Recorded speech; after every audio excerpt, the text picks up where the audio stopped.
What did the largest tank battle in ancient history look like? Welcome to Climax, where history shifts forever. Today, we travel up the Nile to the gates of a titanic confrontation where the dust of chariots covered the plain of Kadesh. A battle between two empires ready to do anything to dominate the Levant. Ramses II, a young pharaoh with dreams of eternity, forged a legend there at the edge of his sword. Deceptions, thunderous charges, twists of fate. The plain became a theater of pride and fire. But before we embark on a new adventure, please like the video and subscribe to the channel so you don't miss anything. Thank you and have a good trip.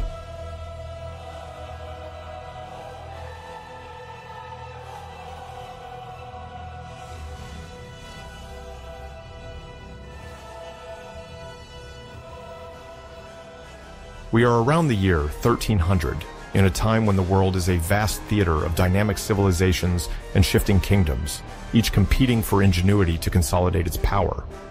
At the crossroads of Africa and Asia, empires and territories vie for control of natural resources, fertile lands, and essential trade routes for their development. This is a pivotal time, marked by profound changes in architecture, religion, and military organization.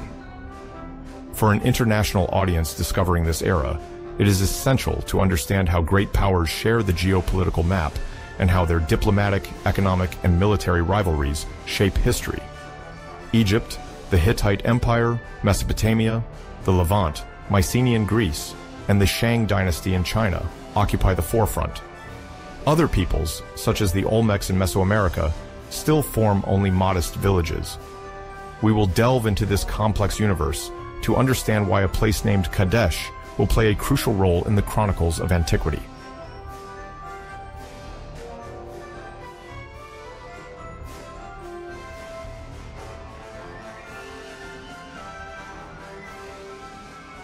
In the northeast of Africa, Egypt dominates the Nile Valley and reaches the peak of the New Kingdom between 1550 and 1070. At this time, the 19th dynasty is in place, heir to a strong imperial tradition established by previous pharaohs.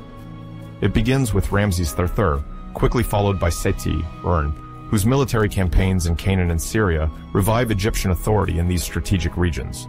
Egypt relies on its garrisons, centralized administration, and fleet to defend its interests and consolidate its borders against ambitious neighbors. The capital, Pi Ramses, is established in the Nile Delta to the north in order to coordinate military operations and facilitate maritime trade with the Levant. This city, whose name means House of Ramses, becomes a vital center of the kingdom, with its warehouses, temples, barracks, and shipyard, symbolizing the pharaoh's power and his role as protector of the land. The exploitation of fertile lands and the control of Mediterranean trade provide Egypt with the resources to finance its distant campaigns and build monuments to the glory of the sovereign. For the modern viewer, Egypt in 1300 often evokes pyramids, but power is then expressed through the construction of temples, colossi, and palaces dedicated to the royal personality and gods, such as Amun-Ra or Ptah. The Egyptian army, grounded in a long tradition of professionalization, a powerful naval force, and abundant agricultural resources, maintains a large number of soldiers. This prosperous state intends to preserve its dominant position in the region, even in the face of serious competitors.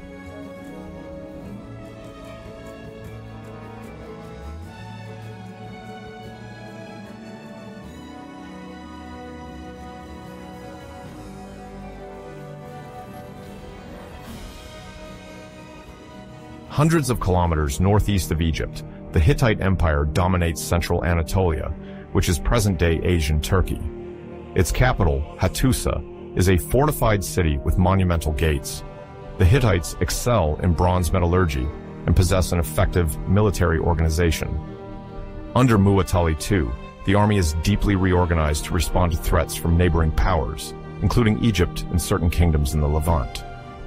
Aware of the importance of trade routes, the king forges alliances with vassal cities and kingdoms on the periphery. The empire, traversed by mountains and fertile plains, gathers various peoples, complicating its governance. The Hittites use cuneiform writing to administer the territory and preserve religious and literary traditions. Tablets discovered in Hattusa detail rituals, treaties, and diplomatic exchanges. Their war chariot, heavier than that of the Egyptians, plays a central role in conflicts. Their discipline and tactical innovations ensure their rank among the great powers. Muwatalli II seeks to maintain the cohesion of the empire, guarantee access to agricultural and metallic resources, and contain competing kingdoms, which leads him to assert himself further on the Near Eastern stage.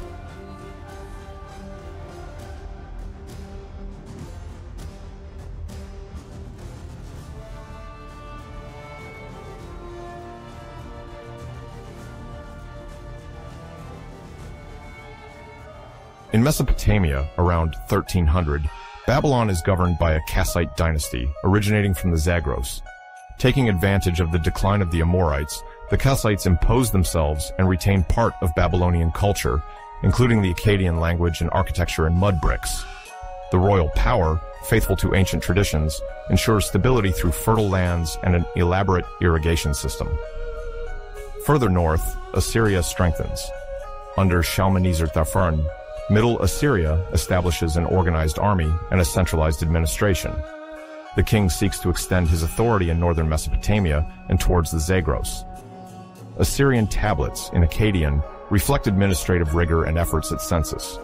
The ambitions of Babylon and Assyria weigh on the regional balance.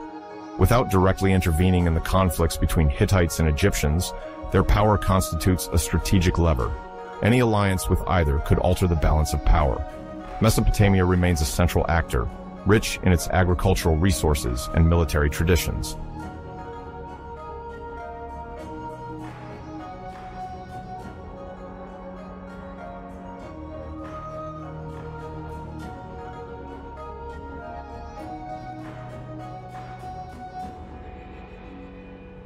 The Levant, corresponding to the current coastal areas of Lebanon, Israel, Palestine, and part of Syria, is a major commercial crossroads. Scattered with Canaanite city-states such as Ugarit and Byblos, it acts as a buffer zone between Hittites and Egyptians. Ugarit, near the Syrian coast, has an active port and develops an alphabetical system facilitating exchanges. Byblos, historically linked with Egypt, notably trades cedar wood, highly sought after for construction. These city-states seek to preserve their autonomy by negotiating their allegiance according to the balance of power. Major powers, aware of the strategic importance of the Levantine coast, seek to control the region through treaties, garrisons, or diplomacy, in order to secure resources such as cedar, pitch, or luxury goods and the routes inland. The Levant also provides access to the eastern Mediterranean, opening routes to Cyprus, Crete, or Mycenae. Although fragmented, this space plays a crucial role around 1300 in the exchanges between Egypt, Anatolia, and beyond.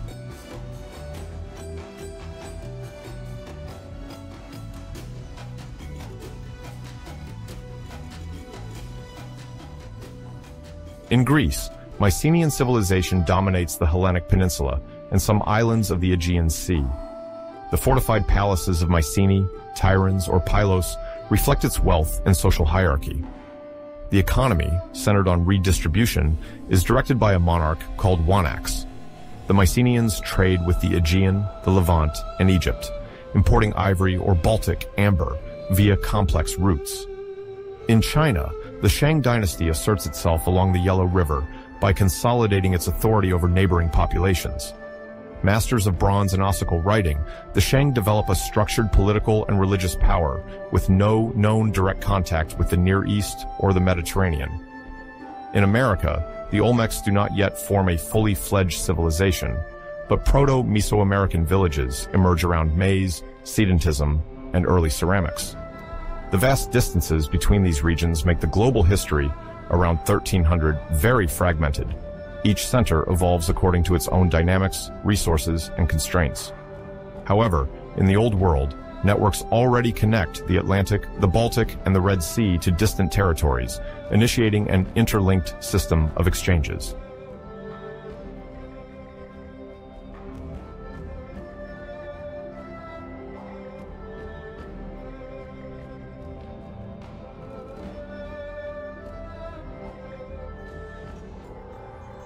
The climate of the 13th century, before Christ, remains generally stable, but Bronze Age societies are still dependent on rain for agriculture.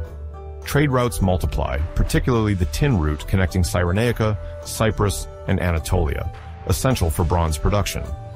Egypt trades its wheat for cedar from Lebanon, while amber from the Baltic reaches Mycenae.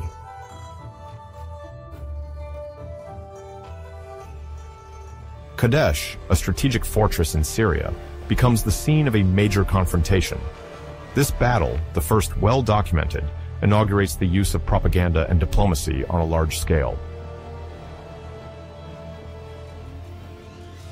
By the end of the 14th century before Christ, the Near East rests on a fragile political and military balance.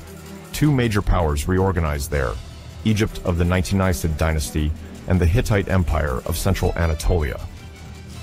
A generation earlier, the so-called Amarna period under Akhenaton had seen the birth of an alliance between the two empires, marked by diplomatic marriages and exchanges of gifts.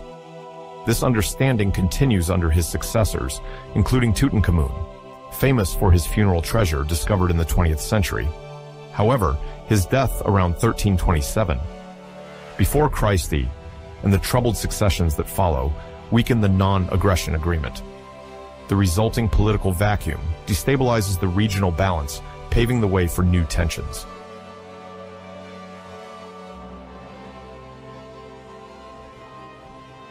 After Amarna, Egypt enters a phase of transition leading to the 19th dynasty. Seti Thoron ascends to the throne around 1290 before Christ, inheriting a dual challenge, restoring internal cohesion shaken by Akhenaton's religious reforms and reasserting military power in the Levant. When he comes to power, part of Canaan, once under Egyptian control since the 16th dynasty, now eludes the central government's authority. Local leaders take advantage of the context to emancipate themselves, necessitating a vigorous reassertion of control.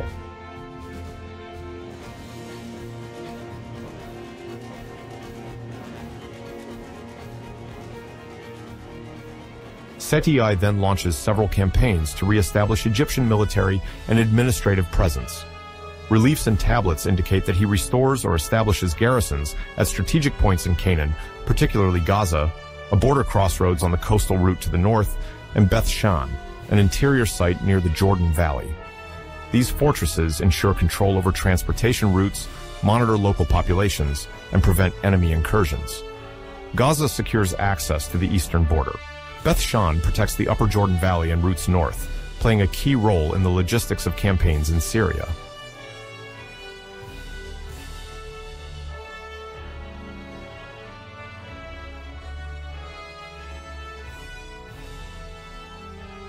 At the same time, the Hittites are also undergoing a transition. Their empire, centered around Hattusa, present-day central Turkey, is then ruled by Muwatalli II. He seeks to consolidate southern territories and secure trade routes in the Near East. The Syrian and Lebanese regions, rich in resources and key crossing points like fords on the Orontes, become strategic. Anticipating the expansion of the Ramesside Egypt, Muwatalli II undertakes an ambitious decision to move the capital from Hattusa to Tarhuntasha, a city whose exact location remains debated but is situated in the southern part of central Anatolia closer to Syria.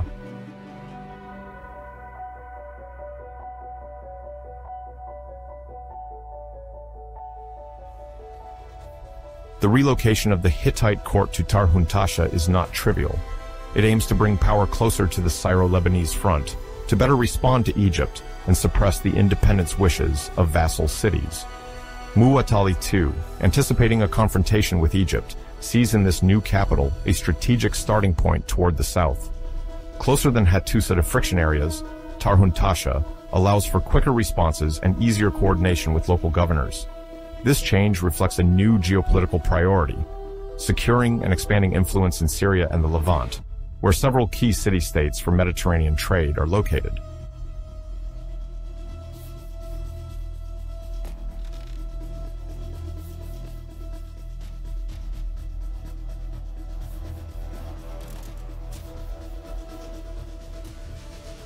Kadesh, among them, occupies a key position.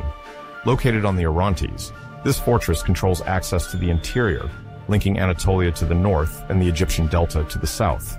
A strategic crossroads, it allows the movement of armies and goods. To To the north, it opens onto Hittite territories and their vassals, such as Aleppo or Carchemish. To the south, it leads to the coast and then to Egypt. Controlling Kadesh means dominating a large part of the Syro-Levantine corridor and being able to act militarily or diplomatically throughout the region.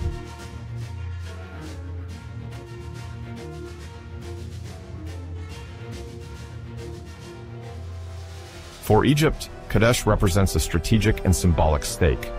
Since Thutmose III, the Orontes River has been seen as a natural extension of Egyptian influence.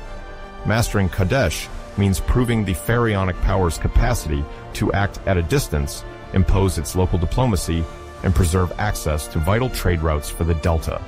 Kadesh thus becomes a symbol of sovereignty.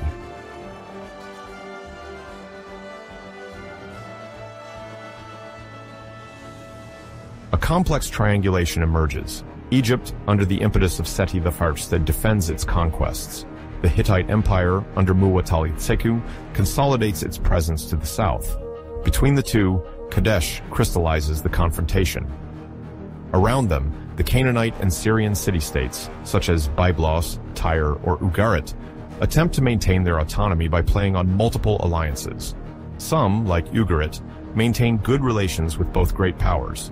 Others, more modest, adapt their position according to the balance of power to derive commercial advantages or obtain protection.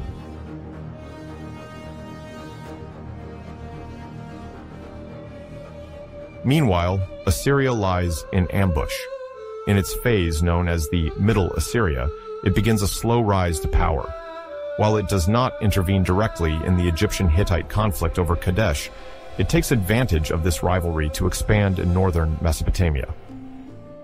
Shalmaneser the Finch, active at the end of the 14th, beginning of the 13th century before Christ, advances toward the Hittite margins. A confrontation between the Hittites and Egyptians would provide Assyria with the opportunity to expand its sphere of influence to the west.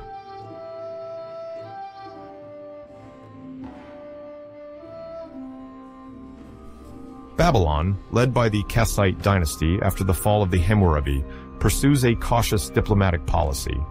The Kassites aim to maintain internal stability while weaving balanced alliances. A great, prosperous, and respected city, Babylon inspires caution among its neighbors. Without aiming to control the Levant, it is located at a commercial crossroads linking Mesopotamia, Iran, and eastern regions. Its priority is regional stability, as conflicts undermine trade. The Kassite kings thus favor negotiation, avoiding direct involvement in the territorial rivalries of the West, to preserve their economic interests in the Fertile Crescent.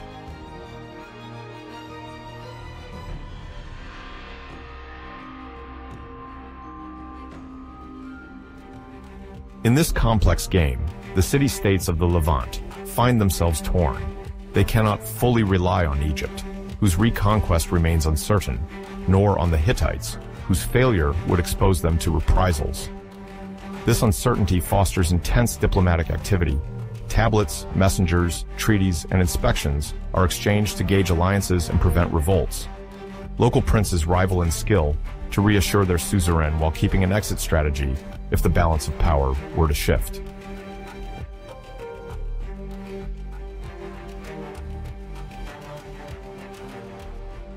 This precarious balance depends on the evolution of the Egypt-Hittite duel. With Seti I's successes in Canaan, Egypt strengthens its presence to the north. The well-supplied garrisons in Gaza and Beth Shan control the passage of caravans and facilitate military reinforcements. At the same time, Hittite activity intensifies. There are suspicions of military missions overseeing Syrian fortifications and local militias. In this tense climate, the prospect of a decisive battle looms.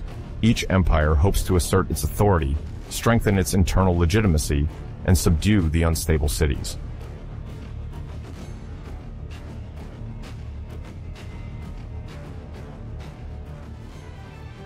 Around 1300 to 1280, the geopolitical map of the Near East places Kadesh at the center of stakes. Located in the loop of the Orontes, protected by the river, the city constitutes a strategic crossroads between the Hittite Anatolia and the plural Levant. Seti I conducts an initial offensive there, but it is Ramses II who, later, will give it historic renown. Kadesh, at the heart of tensions, offers control over coastal and inland routes. Any army seeking to dominate the region must pass through it.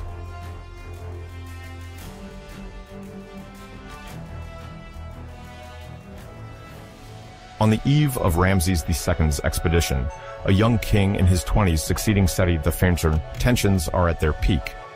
The Egyptian army is modernizing while Muwatalli II, retreating to Tarhuntasha, prepares for the inevitable. Babylon and Assyria observe the preparations, hoping that a conflict will weaken their rivals.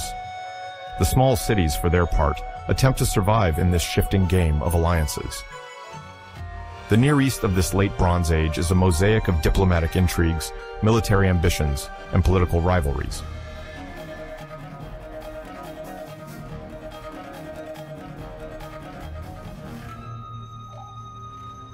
Two superpowers are vying for a key location.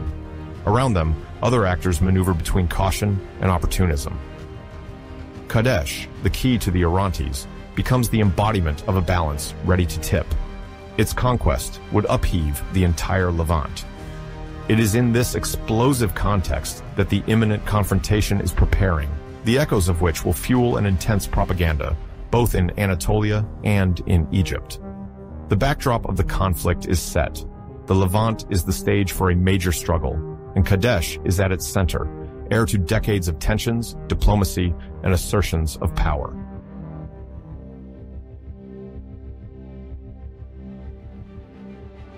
Ramesses II, aged between 20 and 25 at the time of the Battle of Kadesh, has not yet reached the political and military maturity that will mark his reign.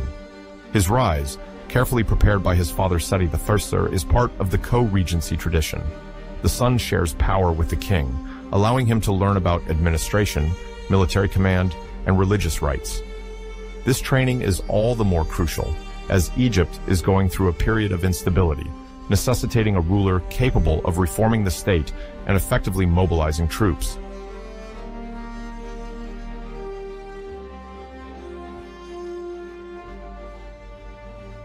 Coming from a royal family focused on military affairs, Ramesses grows up at court where he is trained from an early age in warfare. In a culture that deifies the pharaoh as the son of Ra, he quickly develops a personal cult. He has monuments erected depicting him as a conqueror long before his actual exploits, in a logic of legitimization. Guided by the gods, particularly Amun, he seeks to impose the Mat, the cosmic order, and carefully cultivates his image as a strong and inspired leader.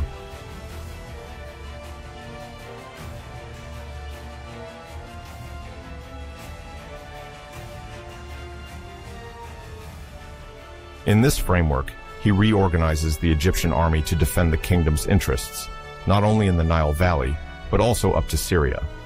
Rather than relying solely on infantry and chariots, he establishes a structure of 4 divisions: Amun, Ra, Ptah, and Seth, combining infantry, archers, and light chariots. Each division, designed to act autonomously, comprises several thousand men. The army is estimated at around 20,000 soldiers, evidence of the young pharaoh's ambition to conduct campaigns on multiple fronts.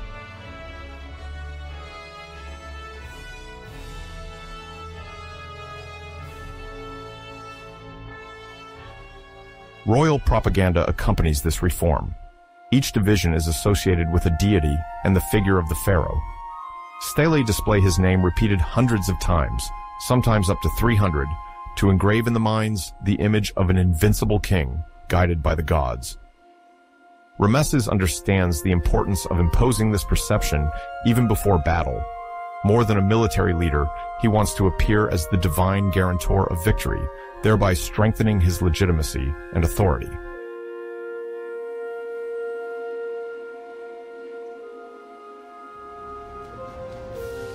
While the young pharaoh is preparing to demonstrate the power of his kingdom, the situation is different but equally complex among the Hittites, where Muwatalli II reigns over a vast territory covering much of central Anatolia.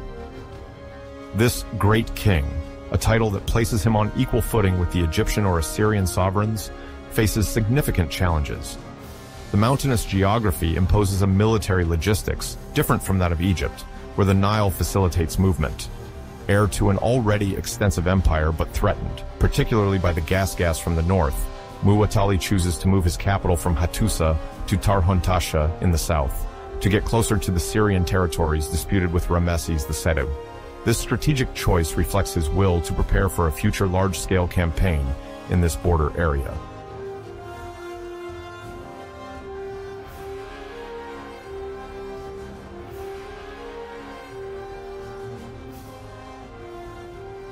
To reinforce his authority, Muwatalli relies on a network of vassals and allies, including Aleppo and Carchemish, located on essential trade routes.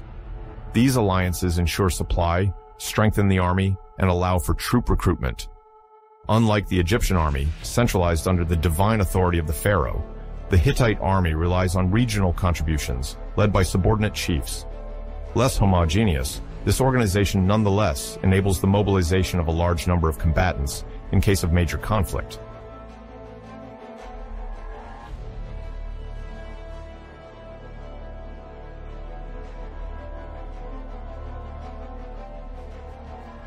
Militarily, Muwatalli is recognized as an expert in the Hittite war chariot, which is heavier and more massive than that of the Egyptians. The chariot, a decisive weapon, serves to break enemy lines, encircle, or chase down. Hittite chariots, sturdy and wide, carry 3 men, a driver, a lancer, and an archer or shield bearer. Equipped with 6 spoked wheels, they are robust but heavy, requiring powerful horses. Fearsome on open terrain, they demand skill on hilly ground. Their initial charge aims to sow chaos before the infantry intervenes.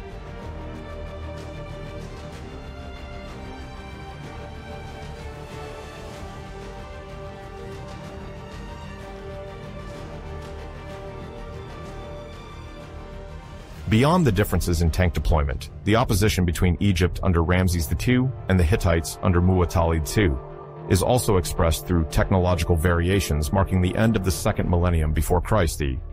Egyptian archers use the composite bow, a complex weapon to manufacture but possessing great range and strong penetrating power.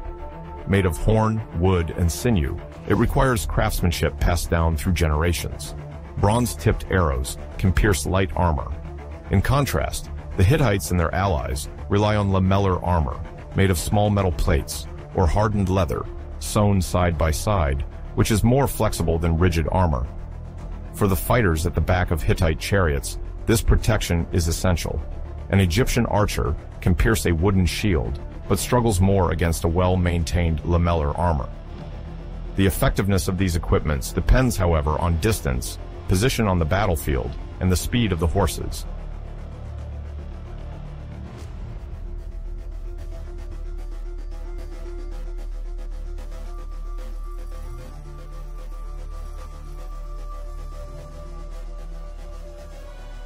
Ramesses II and Muwatalli II do not limit themselves to classic maneuvers or pompous speeches. Each embodies a form of imperial renewal. Ramses develops a true cult of personality, associating his image with those of Ra and Amun to legitimize his sacred mission, preserving the unity of Egypt and imposing peace through diplomacy or war. This propaganda reinforces internal unity and impresses foreign powers attentive to the rise of a new regional actor.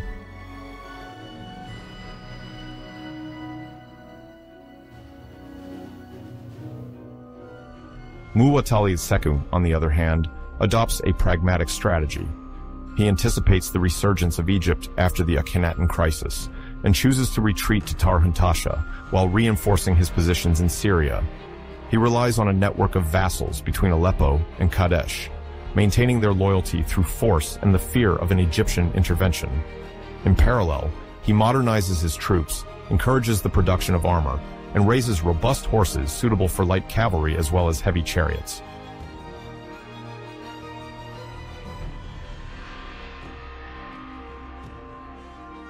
The conflict between Ramesses I and Muwatalli II does not arise suddenly but results from diverging royal trajectories, expansionist policies, and opposing visions of legitimacy.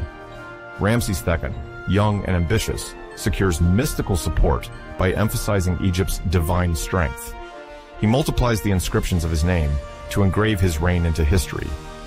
Muwatalli II, more discreet, embodies a solid and strategic king, ready to protect his empire through military intimidation.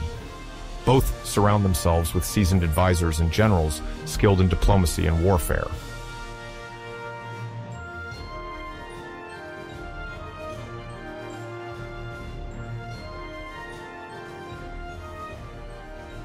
An anecdote reveals the difference in approaches between the two sovereigns.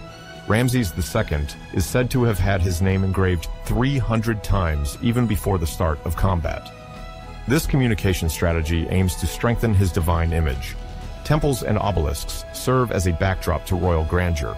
In contrast, Muwatalli II favors a more pragmatic approach, recording his power in administrative and military archives with a rigorous management of his vassals. This opposition highlights the magnitude of the coming clash.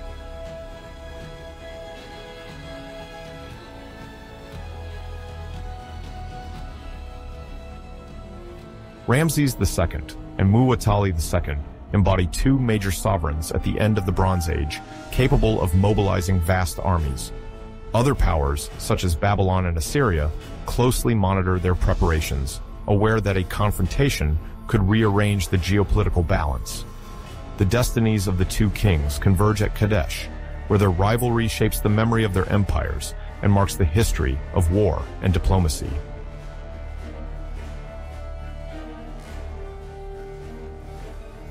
The fifth year of Ramses II's reign marks a turning point with the launch of the campaign to assert Egyptian dominance in Syrian Canaan, particularly in the region of Jahi.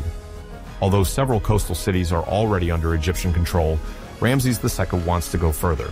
Troops and caravans prepare, the final logistical details are settled, and every movement is recorded.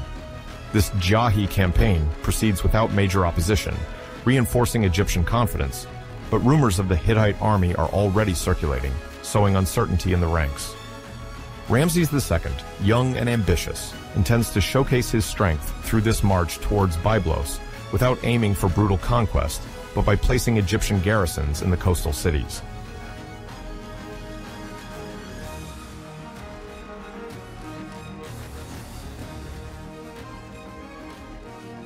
In the Egyptian camp near Byblos, worrying espionage reports are emerging. Some speak of a Hittite army retreating far to the north, while others report a contingent ready to attack. Egyptian diplomats struggle to clarify the situation, and uncertainty grows among the officers, particularly due to the unreliable nature of the informants.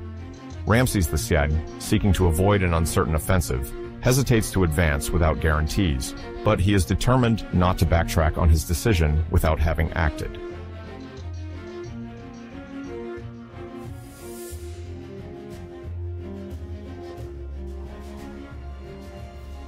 Logistics become essential.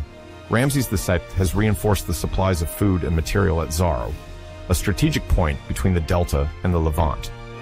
Caravans' routes and fortresses allow for a constant supply of wheat, water, and fodder for the troops.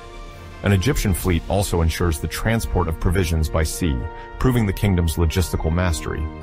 This meticulous organization, with artisans and scribes spread along the coastline, allows Egypt to maintain its military power far from its traditional borders.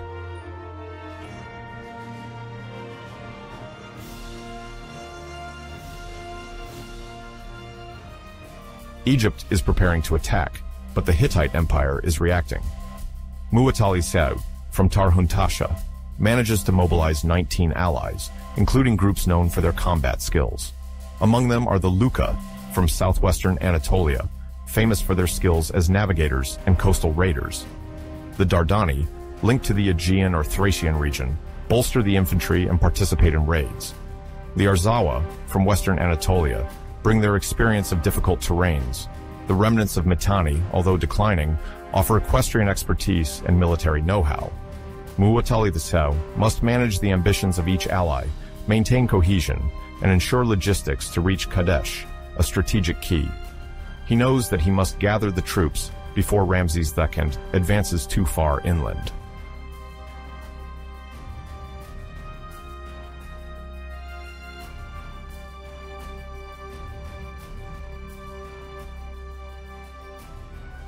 The Egyptian army, in full organization, is preparing to face the Hittites. Several routes are available to Ramses II, who chooses to divide his troops to cover both the coast and the interior. the Ra division, follows the coastline, supported by the fleet. This strategy allows for control of the ports and prevents surprise landings while protecting Egyptian outposts.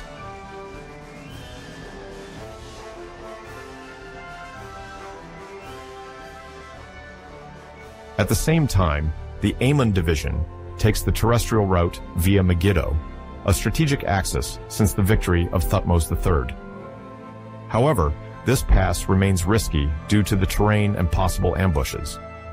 To address this, experienced officers and scouts are deployed with a signal network to coordinate the divisions. These two wings of the Egyptian army will converge on Kadesh to confront the Hittites.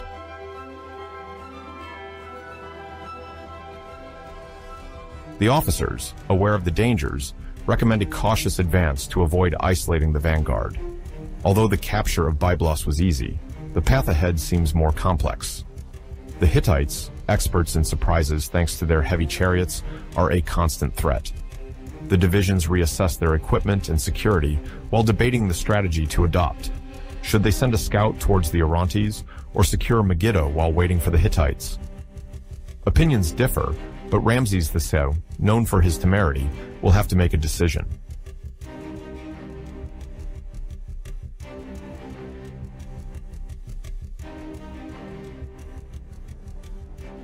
Before an open confrontation, Egypt seeks to rally the Canaanite city-states, offering military protection, commercial openings, and sometimes food in case of poor harvests.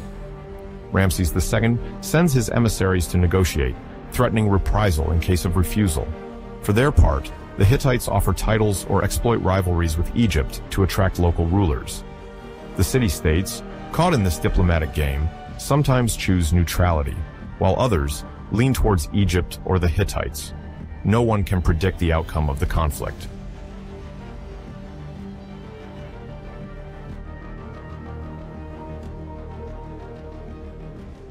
The climate plays a role in military preparations. If the campaign takes place in mild weather, movements are facilitated and local harvests can feed the army. Excessive heat, on the other hand, could weaken the horses and slow the advance. The scribes monitor the weather and adjust the route according to the conditions. The journey to Byblos, in particular, crosses the Sinai, with scarce water points and difficult conditions.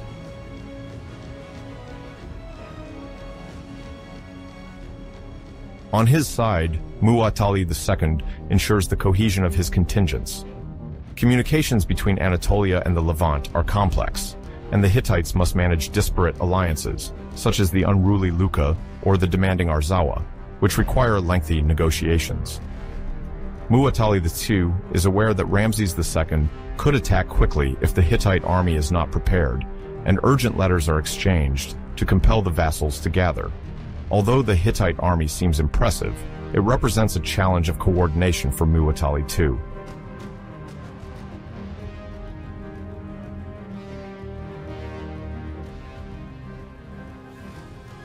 The tactical preparations of Egypt are becoming clearer. The army is structured into 4 divisions: Ammon, Re, Ptah, Seth, of which 2 are mobilized: Re along the coast and Ammon through the interior via Megiddo. Ptah and Seth remain in reserve, ready to intervene on command. Recruits, including chariot drivers and archers, are being trained in the garrisons of the Levant to compensate for losses and reinforce the ranks. Scribes are recording names, checking soldiers' fitness, and noting available rations and equipment, including battering rams and siege ladders. Engineers are planning temporary bridges if necessary.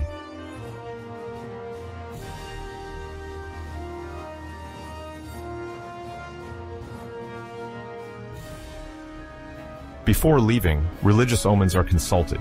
The priests of Ammon interpret the stars and perform sacrifices to obtain oracles. Ramesses II, the spiritual son of Ammon, considers these signs sacred. A favorable omen is announced, bolstering the troops' confidence. This religious support is crucial in a system where the pharaoh is seen as the embodiment of celestial power.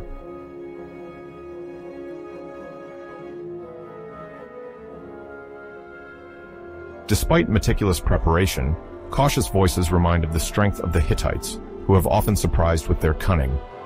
The heavy Hittite chariots, capable of carrying 3 men, can break Egyptian lines.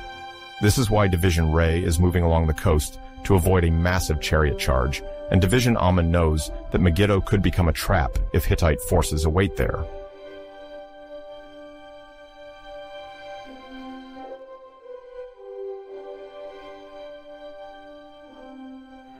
The campaign in Jahe is becoming increasingly unpredictable. Rumors of enemy troops, multiple alliances, movements of divisions, and propaganda that embellishes each advance create a complex dynamic.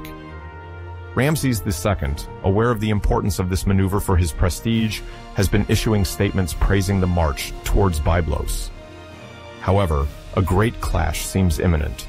Espionage remains vague, logistics are constantly being adjusted, and the enemy is strengthening with the help of its allies.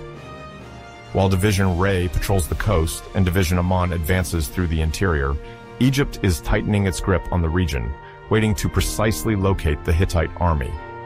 Confrontation seems inevitable, but the timing and place remain uncertain. Preparations continue with enthusiasm, but the absence of major incidents raises questions among some officers. Is the enemy hiding to strike suddenly? The future will tell whether the situation will escalate into conflict or be resolved diplomatically. Orders are given. Advance, division by division, with Megiddo and the coast in sight. Preparations reach their peak and the resolution approaches, driven by the pharaoh's determination and the methodical reorganization of the empire in the face of the Hittite adversary.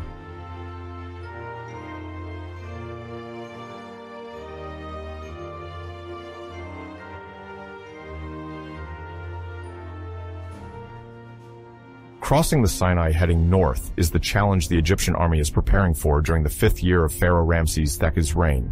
For an international audience unfamiliar with this context, one must imagine a vast, arid desert, punctuated by a few rare water points and paths traced by caravans over time.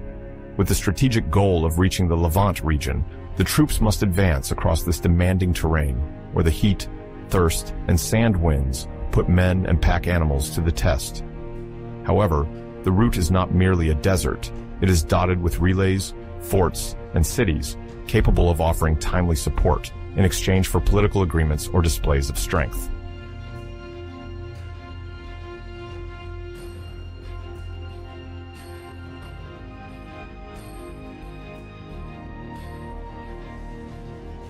The first step is to cross the Sinai, this triangular peninsula that stretches between the Mediterranean Sea and the Red Sea. At that time, there are no paved roads yet, but rather paths used by merchants and armies on the march. The Egyptians name one of these paths the Way of Horus, a defensive corridor lined with fortified posts. For several generations, pharaohs have maintained this network to facilitate the transport of troops and the circulation of goods to the Asian border. Under Ramses II, this path remains crucial for reaching the Levantine coast, as it secures passage through a semi-desert area, sometimes infested with hostile tribes, but also frequented by merchants looking to exchange spices, metals, and other valuable products.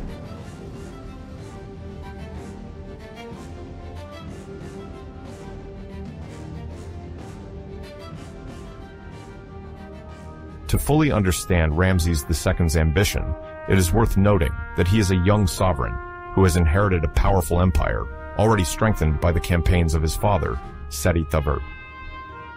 Ramses wishes to assert his authority and ensure that the region of Canaan remains under Egyptian control.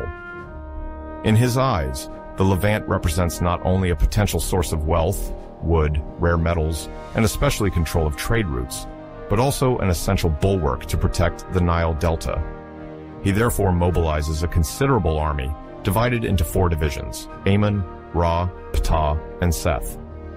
Each of these divisions is named after a great deity of the Egyptian pantheon, evidence both of religious fervor and royal propaganda.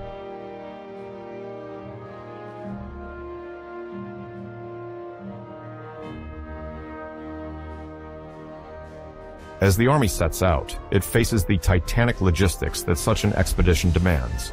Indeed, thousands of soldiers, auxiliaries, chariot drivers, archers, and spearmen must cross the Sinai with enough supplies and water to last the distance. Supply officers have been dispatched in advance to secure reserves at various forts spaced along the Way of Horus. They store jars of water, bags of wheat, and various provisions to feed the entire troop, as well as the livestock and war horses. These mounts, crucial for the tactical superiority of the Egyptians and for pulling light chariots, require constant care and a feeding of hay or grain. Nevertheless, conditions remain difficult, as the heat can compromise the freshness of supplies and fatigue can slow progress.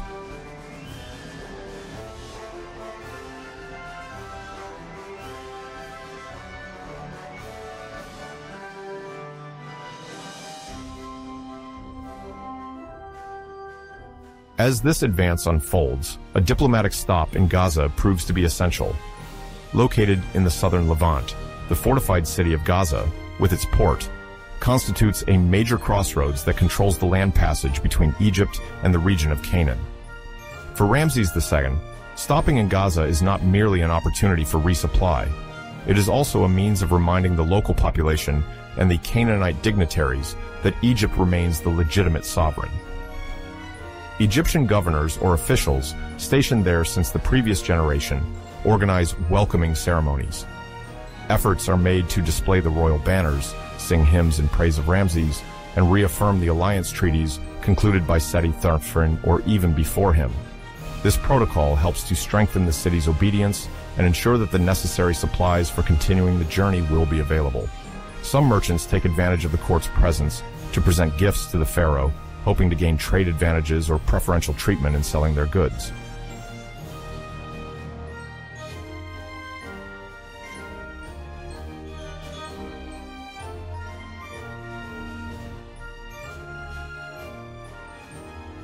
Once the stop in Gaza is secured and allegiance renewed, the army resumes its progression along the coast, while some divisions opt for more inland routes.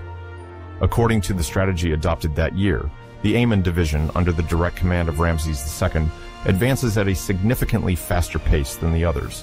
Several reasons explain this choice.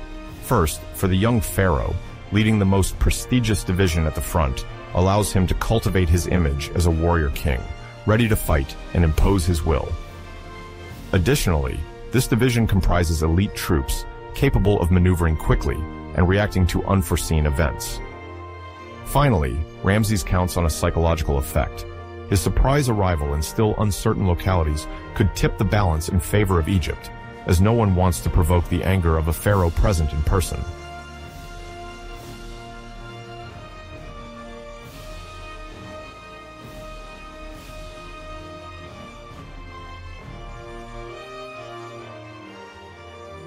Before committing further into potentially hostile territory, Ramesses stops at his forward base of Pi-Ramses. This city, which was built and developed in the eastern Nile Delta, serves as a launch point for military operations into Asia. Its name, literally meaning the House of Ramses, reflects the symbolic and political importance the sovereign places on it. Beyond the symbolism, Pi-Ramses contains significant stockpiles of weapons, siege equipment, and provisions. Arsenals are specially arranged for the manufacture and repair of chariots, bows, and quivers. Goldsmiths and metal artisans work at full capacity, ensuring that there are enough arrowheads and spear tips. Scribes record every troop movement, every distribution of raw materials, and every order transmitted from the court. This meticulous logistics aims to ensure that when Ramesses gives the signal, everything is ready for a new push to the north.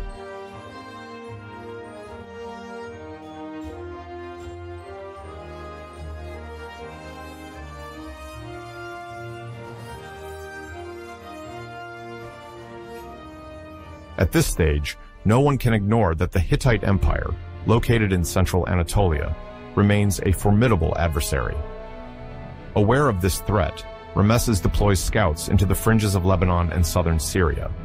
Their mission is to monitor the movements of Hittite troops, verify rumors, and maintain contacts with local tribal leaders. However, the information war is a risky game. The enemy can also send false envoys or bribe informants to deceive the Egyptian officers. The episode that follows perfectly illustrates the complexity of maneuvers in disputed territory.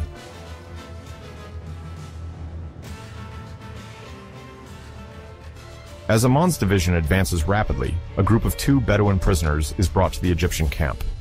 The soldiers who captured them claim that these individuals are seeking to bargain for their freedom in exchange for information about the Hittite army's position. According to their initial testimony, Muwatalli II's army, the Hittite king in office at that time, is said to be still far away, likely behind the hills, too distant for immediate battle. The two men claim that the Hittites are so delayed that it would be wise for Ramesses II to push his advantage as quickly as possible. Excited by this prospect, some officers, eager to engage and achieve spectacular victories, urge the pharaoh to advance further, without waiting for reinforcements from the Ta and Seth divisions.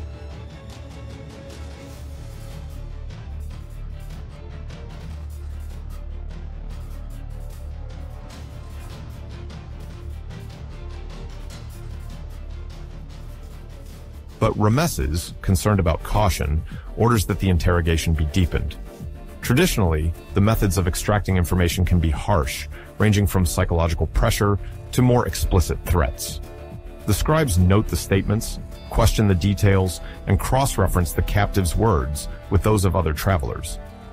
Gradually, the two Bedouins contradict each other on significant points: the supposed position of Muwatalli, the number of Hittite chariots, the date of their last resupply. Suspicion grows. Ramesses, relying on his military advisors and his own keen political intuition, begins to fear that this may be an oratorical trap.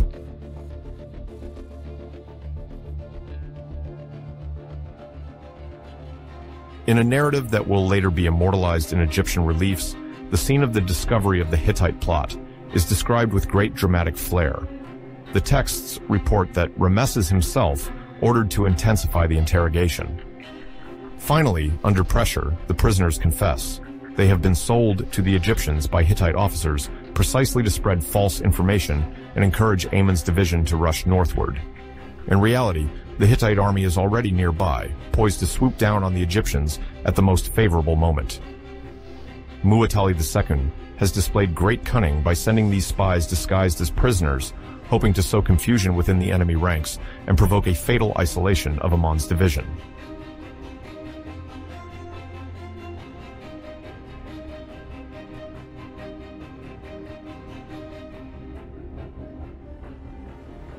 This revelation strikes like a thunderclap in Ramesses' camp. Until then, focused on the rapid advance of his division, the pharaoh suddenly realizes that he risks falling into an ambush. The need to cooperate with the other divisions, which have remained behind, becomes urgent. Ramesses knows that his striking force, although composed of valiant soldiers and maneuverable chariots, is not invincible if surrounded by Hittite infantry and cavalry. Moreover, Muwatalli would have the support of vassals and allies lined up behind the Hittite banner, making their army numerically formidable. Facing them alone, without adequate reinforcements, would be a dangerous gamble, if not suicidal in military terms.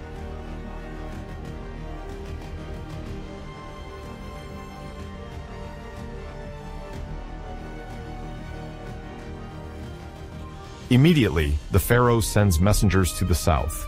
The order-bearers, riding at full speed, head out to warn the divisions of Ta and Seth that they must quicken their march.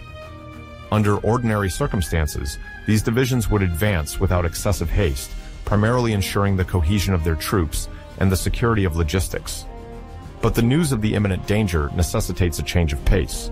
The scribes, like the logistics officers, must mobilize to cut back on rest periods, double the sentry rotations, and reorganize the distribution of supplies. The horses and oxen are pushed beyond their usual pace. Soldiers, already weary from crossing the Sinai, must continue on with minimal halts.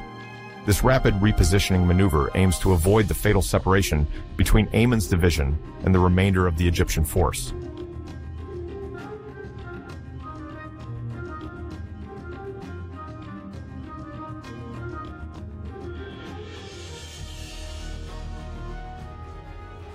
On a psychological level, this acceleration of the campaign has multiple effects. On one hand, Ramesses' men suddenly feel more vulnerable. The enemy is close, elusive, and daring to employ cunning. No longer can they blindly trust makeshift informants. On the other hand, the discovery of the plot before it is too late rekindles the pride of the Egyptian troops, convinced that their pharaoh is overflowing with insight. In the official propaganda, which will later be inscribed on the temple walls, Ramesses certainly appears as the master of the situation, capturing the deception just in time, allowing him to react swiftly and call for reinforcements. As for the two Bedouins, they vanished from the accounts, likely executed or sent to one of the military jails in the Levant. The exact fate of these spies remains unknown, but their crucial role in uncovering the Hittite trap will be passed down through history.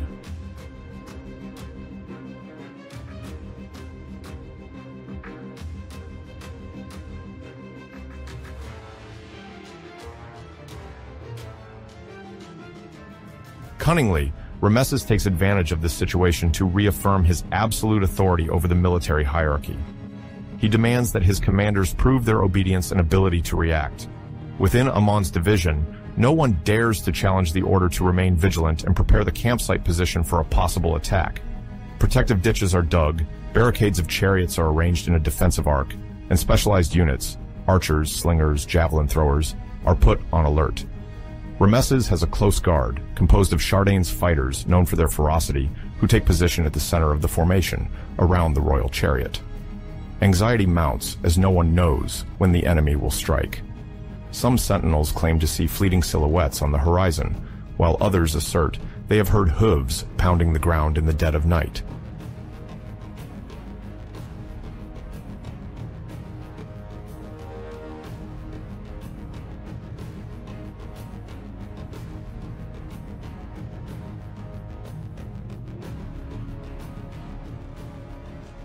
In this electric atmosphere, the prospect of the upcoming engagement becomes clear. Ramesses will face a determined adversary, supported by a network of hostile or coerced regional cities.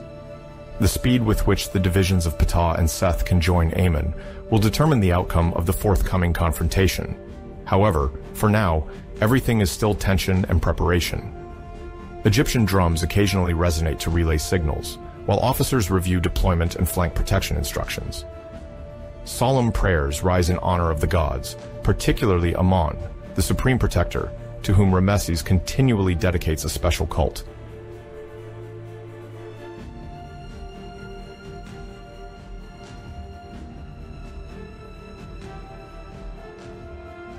At dawn, in this 5th year of Ramses II's reign, the Egyptian armies prepare to position themselves on the outskirts of Kadesh, a well-established fortified city on a promontory by the Orontes River. At this time, the city occupies a strategic location in the loop drawn by the winding course of the river, which gives it major military and logistical importance. The relief of the region is characterized by a series of small hills and alluvial plains, dominated by a riverbed that can deviate from its usual course during seasonal floods. The fords allowing for the crossing of the Orontes are few and well known by the local forces, so much so that the river often acts as a natural barrier discouraging any direct assault. It is precisely on one of these loops that the Tell of Kadesh rises, an artificial mound erected by centuries of human occupation and successive constructions.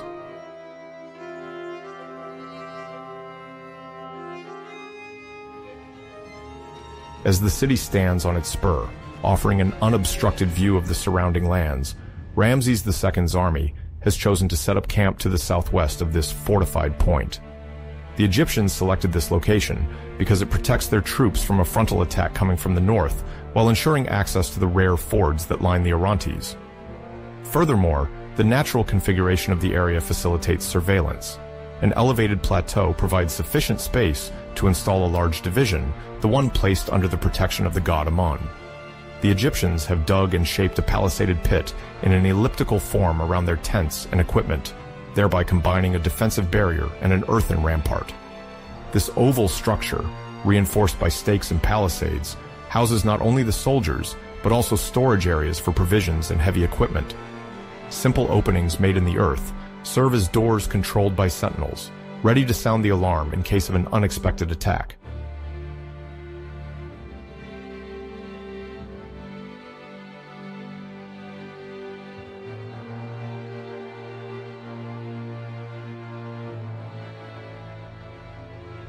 The division of Ammon, the centerpiece of the army, occupies this fortified camp. Composed of both horse-drawn chariots and infantry armed with spears or composite bows, it represents the strength on which Ramses II directly relies. The pharaoh, always eager to display his presence, is said to have installed his quarters in a central sector, easily recognizable by the banners adorned with feathers and royal symbols. Around him are officers, scribes, and stewards responsible for logistics and the coordination of maneuvers. The proximity of the Orontes allows them to have access to drinking water, while the surrounding drier and clearer plains can serve as training grounds for the chariots. Yet, despite these arrangements, a palpable sense of tension reigns in the camp. The Egyptians are aware that Kadesh is not an ordinary fortress. Its importance lies in both its fortifications and its location at the crossroads of several vital trade routes for the Levant, Anatolia, and the Nile Valley.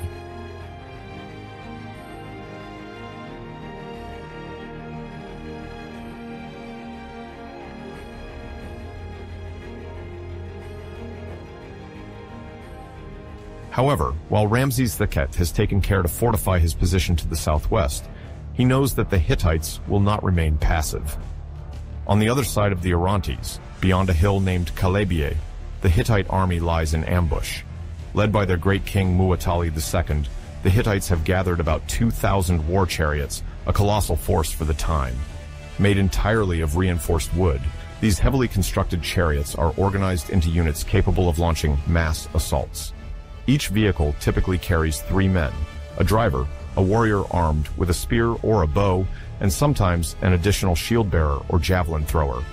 From the heights of Calabieh, they can discreetly observe the potential routes taken by the adversary. This tactic relies on surprise. The hill serves to conceal their movements, preparations, and the exact positioning of their troops. If the Egyptians ventured too close or found themselves isolated, the Hittites hoped to descend upon them in a single surge, thereby avoiding an organized confrontation to favor the effect of panic.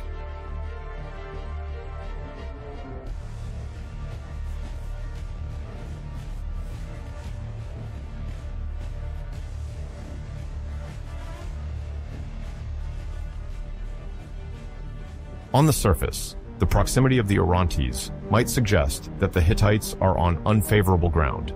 Indeed, it is difficult to maneuver as quickly as desired, with large-sized chariots on wet or muddy terrain. However, the crossing points of the river remain limited, and the Hittite army does not necessarily need to launch a frontal charge across the fords. Their plan, according to information gathered by Egyptian scouts, is rather to exploit any hesitation from the enemy to strike the least protected division. In this regard, Muwatalli II also relies on the cohesion of his contingents. The Hittite vassals, whether from Carchemish or Aleppo, have provided additional infantry and chariots. The most demanding part of this arrangement is maintaining discretion and order within a diverse coalition force, while being ready to strike quickly and hard.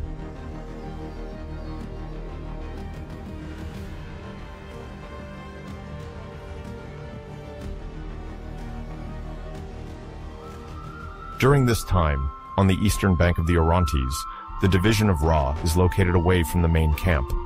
This unit constitutes the 2nd Egyptian division, named in honor of the sun god Ra.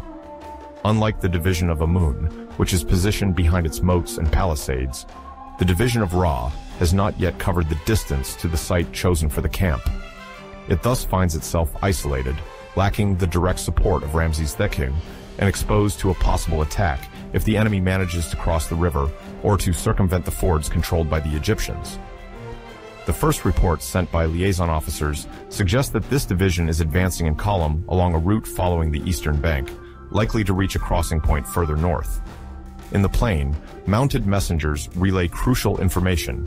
Any delay or poor coordination could leave the division of Ra vulnerable to a strike by the Hittites, if the latter decide to cross the Orontes by a secret or poorly defended ford.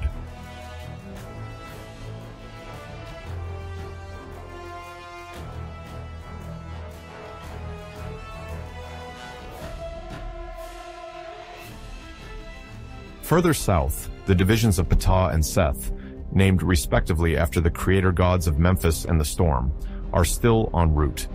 They have not reached the Kadesh area and therefore do not appear on the initial theater of operations. This situation is explained by the Egyptian necessity to distribute troops along different axes. Some had to take the safer coastal route for supply ships, while others had joined the inland road via Canaanite cities. As a result, Ramses II cannot count on his entire force at a single point. The Egyptian sovereign, accustomed to these logistical constraints, must keep in mind that Muwatalli II, on his side, has been able to concentrate most of his forces within a shorter range. Thus, the pincer position that the Hittites could leverage threatens to split the Egyptian army in two. On one side, the division of Amun, and later, those of Ptah and Seth. On the other side, the division of Ra, currently isolated.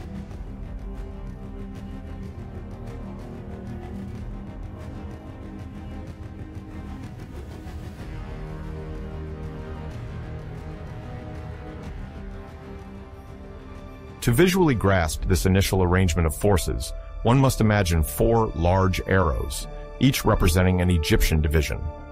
The arrow of Amun is already positioned in a camp protected by its elliptical moat, not far from the western bank of the Orontes and southwest of the city of Kadesh. The arrow of Ra, on the other hand, points northeast, following the opposite bank, but still a few kilometers away from the camp. The last 2 arrows, Ptah and Seth, are further south, making their way along separate and slower routes, currently invisible from the top of the hill.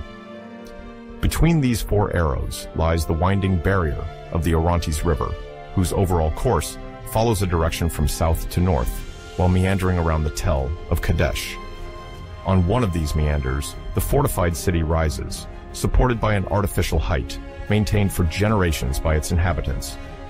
The fords, rare, thus become essential crossing points, potentially becoming fearsome ambush zones.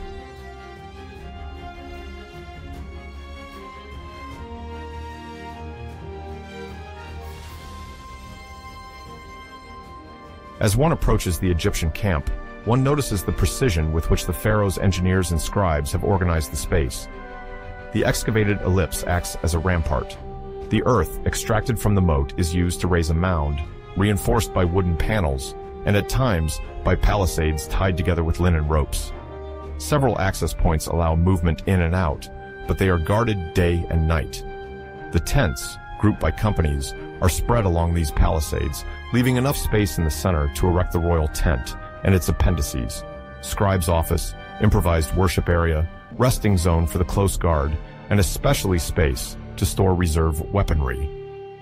Once the palisade is completed, horses and light chariots can be positioned in the rear, ready for a swift sortie should the enemy suddenly appear. The officers also check the level of water and food supplies, knowing that even the slightest disruption in supply can prove fatal if a siege or assault were to be prolonged.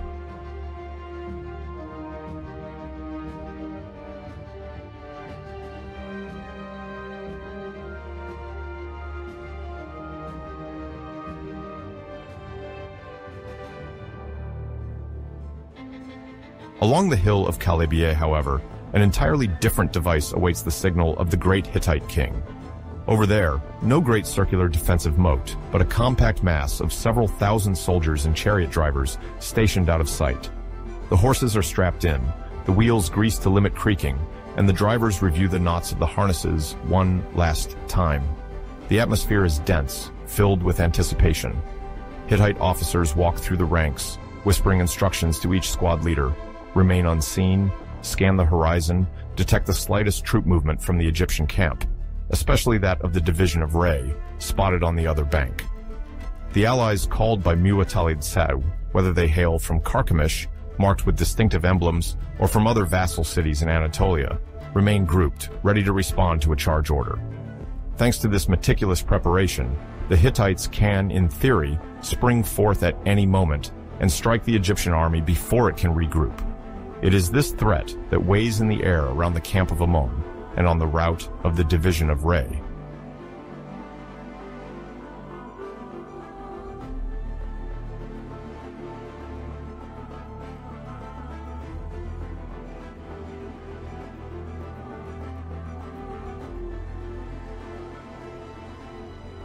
The first hints of an imminent crisis emerge when the division of Ra, one of the Egyptian units on its way to Kadesh, unwittingly enters the muddy zone bordering the Orontes.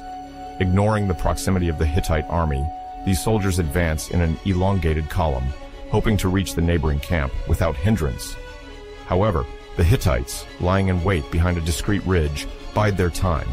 They watch for the moment when their opponent will be most vulnerable. Silent upon their heavy and sturdy chariots, they prepare for a swift assault. It is in this tense context that Phase 1 of the battle erupts, often called the Hittite ambush. This pivotal moment, later engraved in reliefs and official accounts, will remain famous for the suddenness of the attack and the shock it will cause in the Egyptian ranks.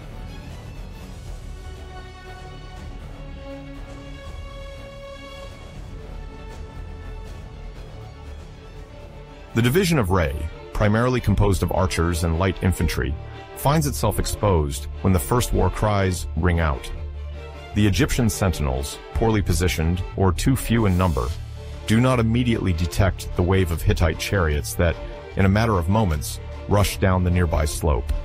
The massive wheels, constructed with reinforced spokes, raise a cloud of dust and carry up to 3 armed men on each mobile platform. The Hittites, driving their teams with remarkable expertise, break the Egyptian line before the commanders can react. Confusion spreads.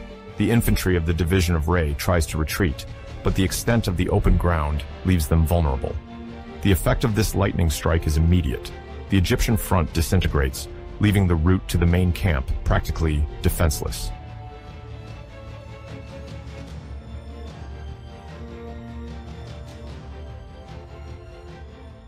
In this chaotic atmosphere, the cries of soldiers reverberate as they strive to reorganize their ranks.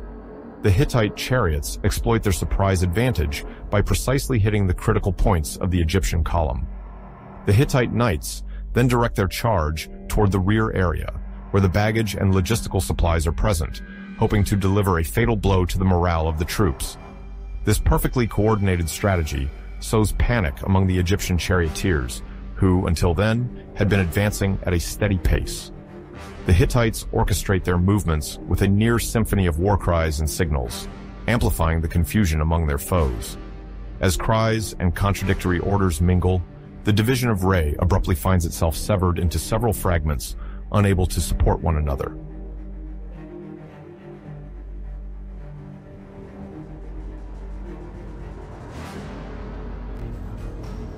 At the same time, the encampment of the division of Ammon is not prepared for such an enemy incursion. Located slightly southwest of Kadesh, this Egyptian camp possesses a defensive palisade, which, theoretically, should have delayed any surprise attack. However, the Hittites, exploiting the momentum of their initial offense, do not content themselves with dispersing the division of Re. They breach the palisade of the Ammon camp by entering through the southern gate, where vigilance is lesser. The Egyptian guards stationed there did not expect to see the enemy chariots appearing so quickly. In a single surge, the Hittites enter the enclosure and rush toward the provisions, reserve equipment, and the personal belongings of the soldiers. Thus begins the looting of the baggage, a brief but dramatic episode that inflicts an initial psychological shock on the Egyptian army.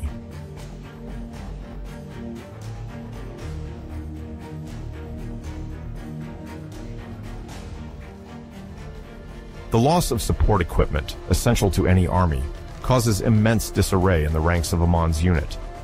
The element of surprise is total. Some soldiers rush to try to defend the stockpiles of arrows, while others strive to secure the horses and transport carts.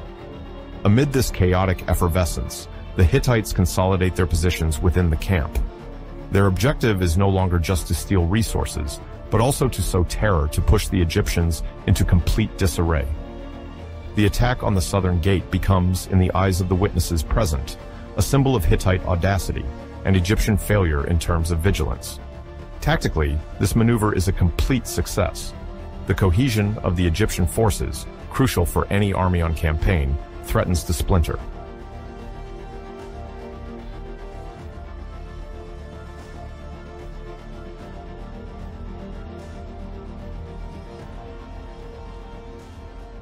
At the heart of this turmoil, the role of Ramses II emerges as a theatrical act of heroism, as described later by official inscriptions. As rumors spread that an enemy assault is targeting the division of Rai, then the camp of Ammon, the pharaoh decides to bring out his chariot and head for the front line. While it is hard to distinguish the historical truth from these heavily propagandized accounts, the fact remains that Ramses finds himself compelled to react without delay, to prevent the total collapse of his defenses. Rather than wait for his generals, he arms himself with his composite bow and takes the lead of an elite group, specifically his personal guard, the Shardana.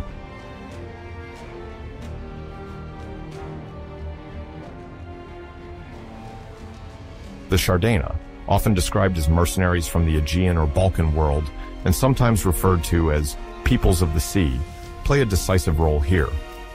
Accustomed to fighting under difficult conditions, these warriors wear specific equipment, a helmet adorned with some sort of spike or antenna, as well as a distinctive shield. Their presence within the Egyptian army is as much a strategic alliance as it is a necessity to have men skilled in the art of mobile warfare. Gathered around the royal chariot, they form a human rampart, ready to repel any Hittite charge attempting to reach Ramses directly. This scene, later immortalized in sculptures, exalts the bravery of the pharaoh and highlights the image of a unit of foreign fighters, unwavering despite the surrounding fury.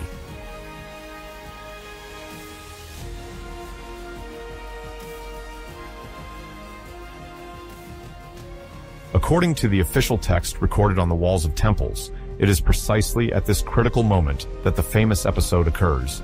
His Majesty was alone, no prince with him. This line, which has become emblematic, appears in the poem of Pentar, or in the military bulletin engraved on the walls of sanctuaries, such as Luxor and Karnak. The formulation, both simple and grandiose, aims to highlight the superhuman courage of Ramses, who, according to this version, would have had to face the enemy without the support of his officers or his sons. Although it is clearly exaggerated, this assertion captures the attention of the public.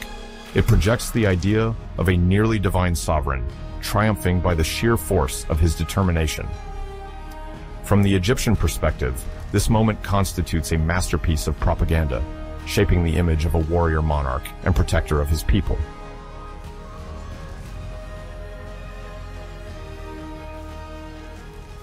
The hyperbolic nature of this official account should not obscure the reality of the frontal clash taking place on the ground. During this Hittite ambush, numerous Egyptian soldiers fall or find themselves separated from their units. The heavy enemy chariots, although powerful, begin to experience the first limits of their load. The confined space within the camp, the narrow corridors between the tents and carts, make rapid maneuvering more difficult. While pounding the enemy, the Hittite drivers try not to remain immobilized. On his part, Ramses, if he is indeed present on the battlefield, fights fiercely. He rallies what remains of the division of Ra and alerts the division of Amun, ordering them to reform their ranks. Official sources describe an almost invincible pharaoh, but one can imagine that in the melee, the situation remains extremely perilous for everyone.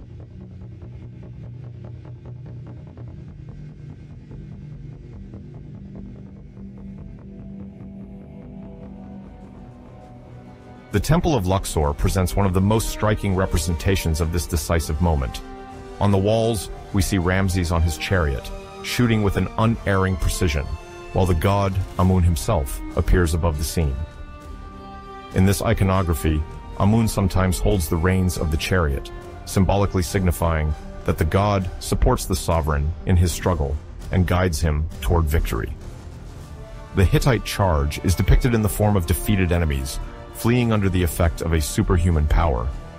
The royal court artists deliberately chose to illustrate a moment of triumph, frozen in stone, to impress contemporaries and posterity. This scene aims to instill in the minds the idea that, despite the sudden violence of the ambush, the pharaoh managed to regain control of the situation, supported by divine favor.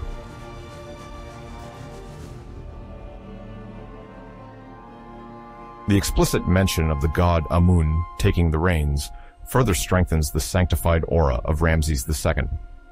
In ancient Egypt, the pharaoh is often considered the son or representative of the gods on earth, and each military action takes on a cosmogonic dimension. The involvement of Amun at the very heart of a terrestrial battle asserts the legitimacy of royal power. If the principal god of Egyptian theology stands alongside Ramses, it means that victory is not merely a military achievement, but a cosmic event guaranteeing universal order. For the population, this divinized narrative explains the alleged miracle of seeing the king face off, almost single-handedly, against a united army. Beyond mere military ambition, it is also a reminder that the pharaoh assumes the mission of maintaining ma'at, harmony, against the forces of chaos.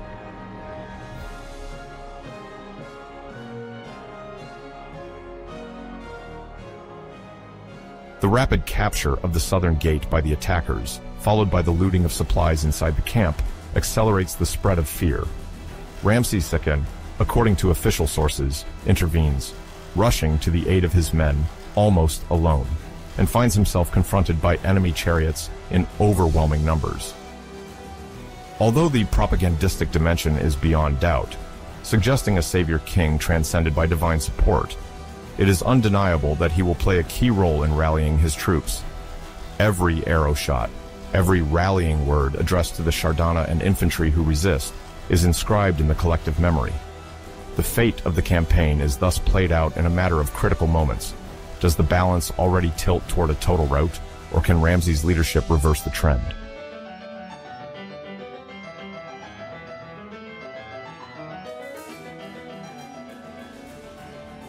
At the heart of the 5th year of Ramses II's reign, the Battle of Kadesh reaches a decisive turning point with the Egyptian counterattack.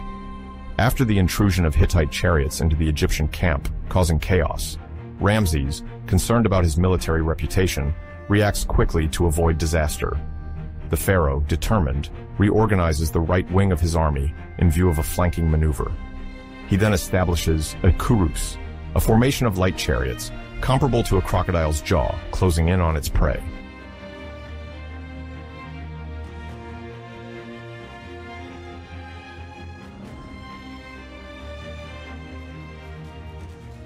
The kurus, as envisioned by Ramses II, fits into the logic of a rapid and uncompromising retaking of control. The pharaoh understands that the Hittite strike force relies on heavy chariots, typically manned by 3 fighters, including a driver, a spearman, and sometimes a mobile shield bearer. Against this imposing mass, he plans to exploit the speed and maneuverability of the lighter Egyptian chariots. Indeed, Egyptian military technology has long distinguished itself by the design of manageable vehicles, propelled by 2 horses and carrying only 2 men, a driver and either an archer or a javelin thrower.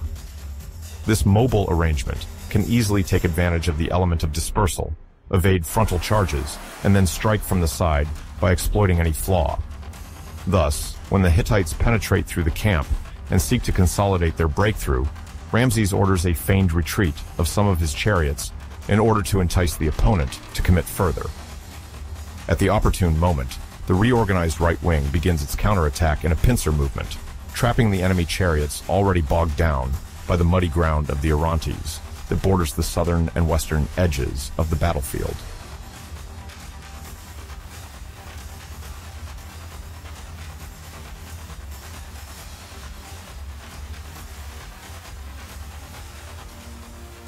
The Orontes River, at this stage, plays a crucial role in the Egyptian maneuver.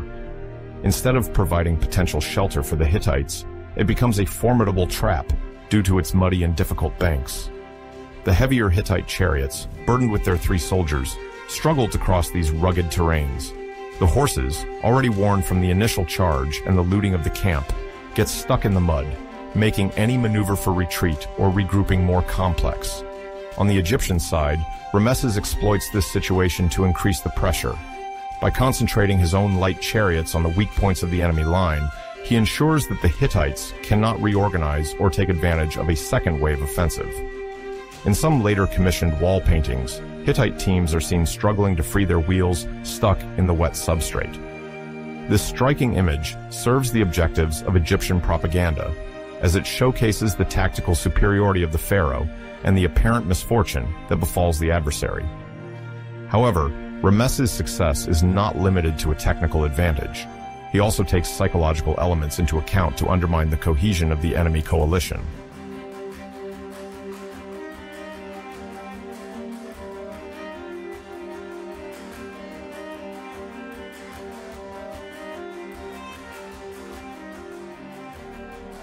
A famous episode perfectly illustrates this exploitation of martial imagery.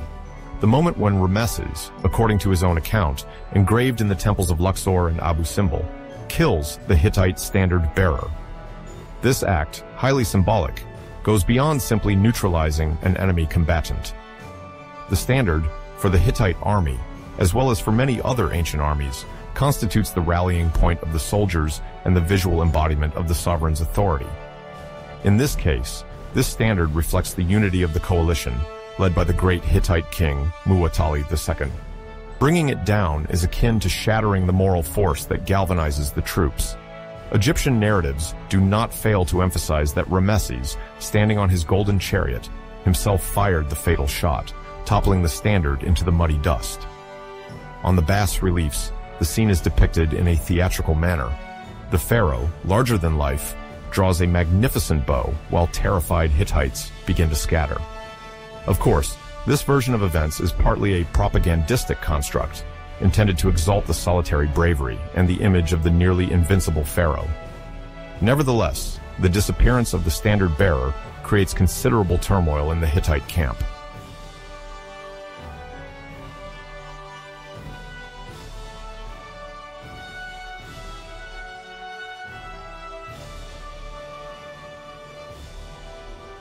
In the culture of antiquity, the loss of a standard often symbolizes the loss of hope. The coalition, previously confident in their numerical superiority and the initial element of surprise, suddenly finds themselves confronted with a pharaoh whom they see as endowed with an almost divine aura. Egyptian propaganda texts insist on this point.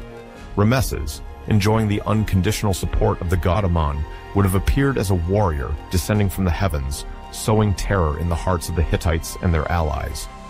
The intense faith that the Egyptian sovereign holds in his own divine mission spreads to his troops, who regain courage and determination at the very moment the fall of the Hittite standard is reported. This psychological shift proves decisive. The enemy, instead of continuing their intrusion into the camp, begins to seek an escape route. Some attempt to circumvent the embankment bordering the camp, but the adjacent bog by the Orontes River hinders their flight. Others try to regroup for a final assault, but Ramesses and his Kurus leave no room for maneuver. The attackers find themselves increasingly isolated, with growing losses both in men and horses, incapable of maneuvering with fluidity.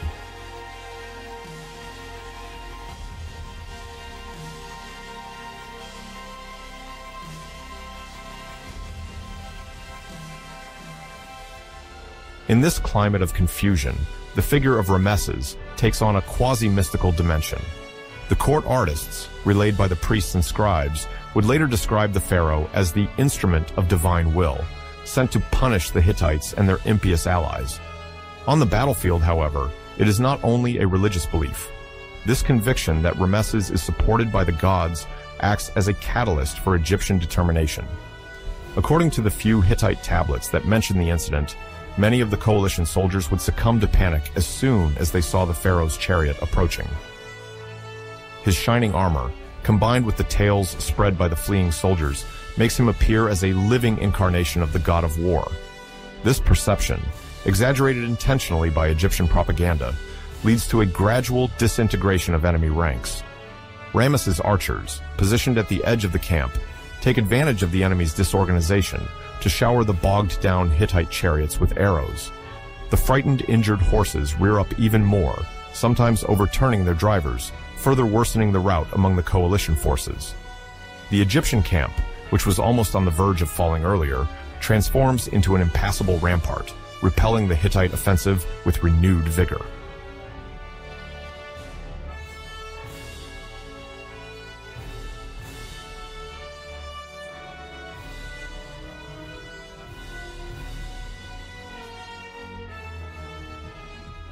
The moral breakdown within the coalition troops, already set in motion by the loss of the standard, worsens under the combined effect of logistical collapse and the psychological pressure exerted by the sovereign figure of Ramesses. The Hittite commanders, aware of the risk of their men completely dispersing, attempt to rally scattered units to prepare a new charge. However, the topography of the terrain, dominated by the river and the levee, no longer works in their favor. The overloaded chariots, initially an asset for the initial breakthrough, become heavy burdens in this defensive phase. Unable to move quickly through the quagmire, they offer easy targets for Egyptian archers. Moreover, The confusion about the exact location of their allies makes any coordination difficult. Ramesses, for his part, does not relax his grip. He moves swiftly from one point to another, ordering new volleys of arrows to be launched, then allowing localized assaults by light chariots to annihilate pockets of resistance. This series of targeted attacks maintains pressure on the Hittites, who have little time to reform coherent lines. It is precisely during this phase that the divine dimension of the pharaoh takes on its full scope, both as a propagandistic myth and as a traumatizing reality for the assailants.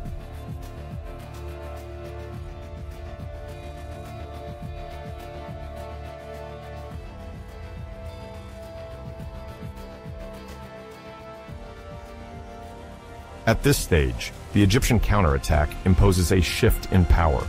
The Hittites, once conquerors, become besieged, fighting for their survival. Ramesses Khurus, supported by reorganized infantry, exploits every weakness of the opponent. Terror spreads through their ranks, and the prestige of the pharaoh rises, soon immortalized by accounts depicting him as the master of the battlefield.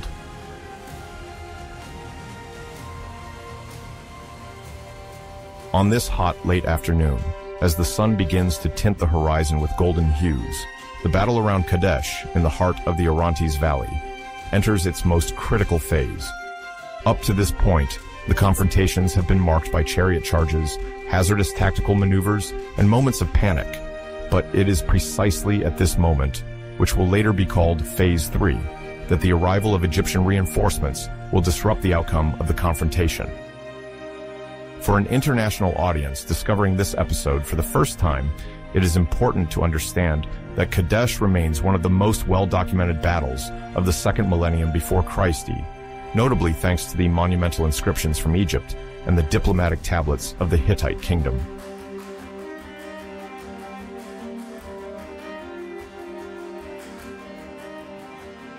As the Hittite forces, led by King Muwatalli II, strive to consolidate their positions north of the fortified city, a new threat begins to loom over their southwest flank. The legendary Ptah division, one of the four great formations of Ramesses II's army, set out earlier in the day from a secretly held rallying point. Its objective is clear: to strike the coalises from the rear and relieve the pressure on the Amon division and other Egyptian troops already battered by the Hittite offensive. According to official Egyptian accounts, the Ptah division is made up of elite soldiers whose reputation is well established. Its arrival, almost unanticipated for the engaged Egyptian soldiers, will transform a potential setback into a decisive moment, potentially giving Ramesses the advantage in this fierce struggle for control of Kadesh.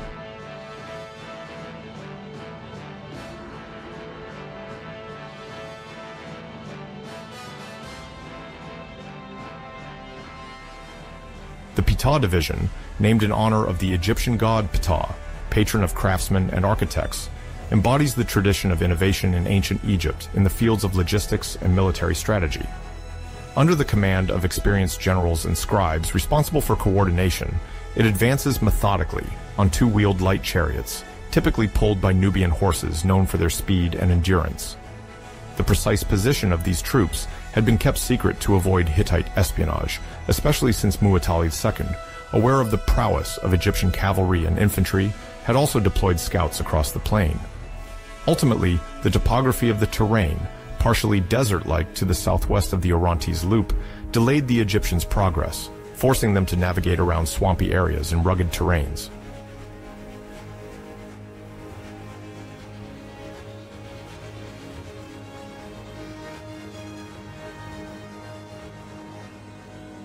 At the same time, to the north of the battlefield, the Nirans appear, a Canaanian contingent remaining loyal to the Egyptian crown. The term Nirans comes from Semitic roots that can mean young heroes or auxiliaries, depending on interpretations from Egyptologists. This group, primarily composed of light troops, forms part of the supporting elements and infantry recruited in Canaan, a region situated between Egypt and Mesopotamia. Engaged by Ramesses II to bolster his forces, the Nirans are distinguished by their knowledge of the terrain and their ability to carry out infiltration missions. Their arrival will intensify the pressure on the Hittite army, caught in a vice between the Egyptian offensive coming simultaneously from the southwest and the north. For many contemporary historians, this Canaanian support illustrates the complexity of alliances in the Bronze Age Near East, where multiple kingdoms and city-states juggle vassalage and the preservation of their local independences.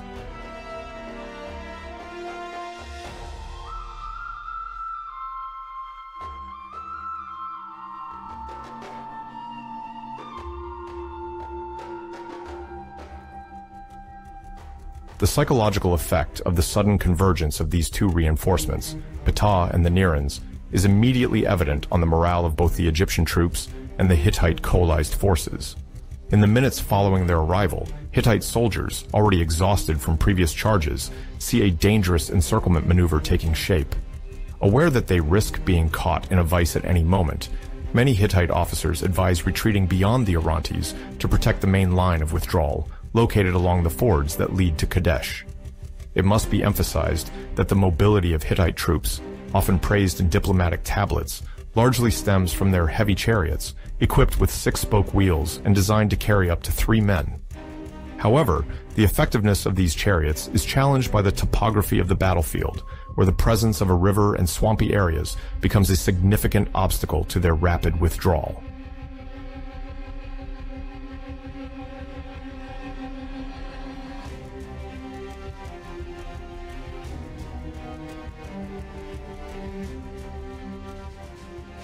As they attempt to cross the ford to reach the safety of the fortress, many Hittite warriors expose themselves to the relentless fire of the Egyptian archers, now stationed in an advantageous position on the riverbank. The temple scribes of Karnak and Luxor, who recorded the event in bas-reliefs and inscribed texts, depict scenes of utter confusion.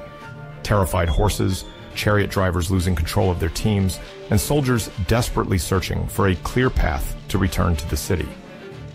In this ordeal, the heaviness of the Hittite chariots becomes a liability, and several historians suggest that a significant portion of the Hittite casualties did not result from direct hand-to-hand combat, but rather from the inability to maneuver effectively in the water.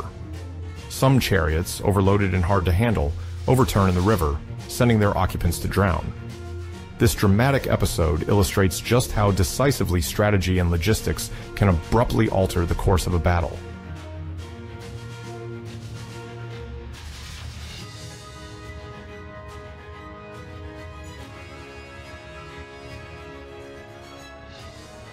Amid the chaos, Egyptian accounts mention a duel that reportedly pitted two major figures of the battle against each other: Dardanos, possibly a general or high-ranking commander on the Hittite side, and Piet, an Egyptian officer holding a prominent role within the immediate entourage of Ramesses II. Sources differ on the precise outcome of this clash, but Egyptian tradition generally attributes the victory to Piet, portrayed as a distinguished warrior, loyal to his sovereign until death.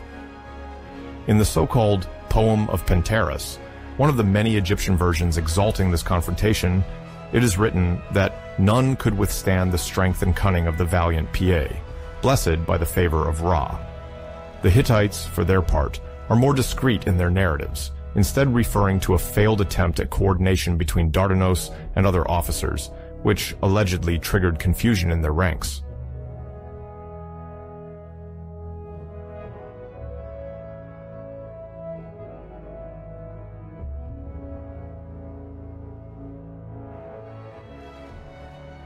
This likely duel, though shrouded in uncertainty, fits into the long tradition of heroic tales from antiquity. It also serves a crucial political purpose for both rival empires, Egypt and Hatti. By glorifying their respective champions, each seeks to reinforce the legitimacy of its claimed victory while showcasing the bravery of its warriors and the effectiveness of its military. Egypt, through the pen of its scribes, emphasizes the unconditional loyalty of its military leaders to the pharaoh, who, let us recall, is seen as a living deity. The Hittites, on the other hand, highlight the cohesion of their coalition forces, drawn from various vassal or allied regions, stretching from Anatolia to the edges of the Levant. Ultimately, this duel, difficult to corroborate with material evidence, symbolizes more the high-level rivalry between commanders of each side than a raw military event granting total victory to either party.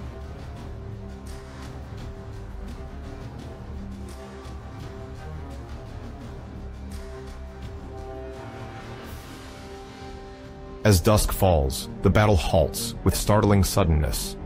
Both sides, exhausted by furious assaults and disorganized retreats, leave behind a field strewn with wreckage and wounded. The Hittites, withdrawn behind the walls of Kadesh, retain the stronghold, a major guarantee of their regional control. The Egyptian army, for its part, can claim to have inflicted heavy losses on the enemy and broken its offensive momentum. For Ramesses II, this situation creates an ambiguous outcome. Despite a certain tactical superiority, he fails to seize Kadesh. Meanwhile, Muwatalli II maintains his dominant position in the Levant. Each side proclaims itself the victor, fueling to this day a passionate historiographical debate.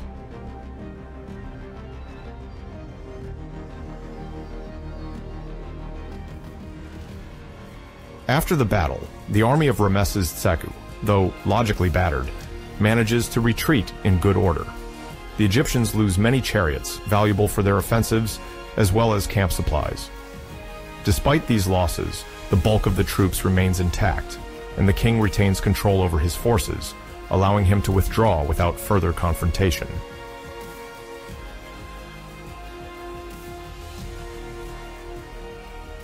Muwatalli II, the Hittite sovereign, keeps control of Kadesh and the region of Amurru, a strategic crossroads between the Mediterranean and Anatolia. The geopolitical situation remains frozen. Neither Egypt nor the Hittite Empire achieves a decisive victory, making a large-scale campaign impossible.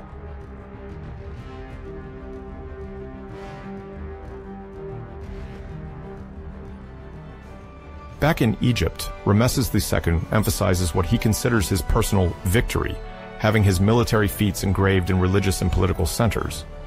The reliefs of Abu Simbel, Karnak, and Luxor exalt his image as an invincible warrior, meant to impress both his people and his enemies.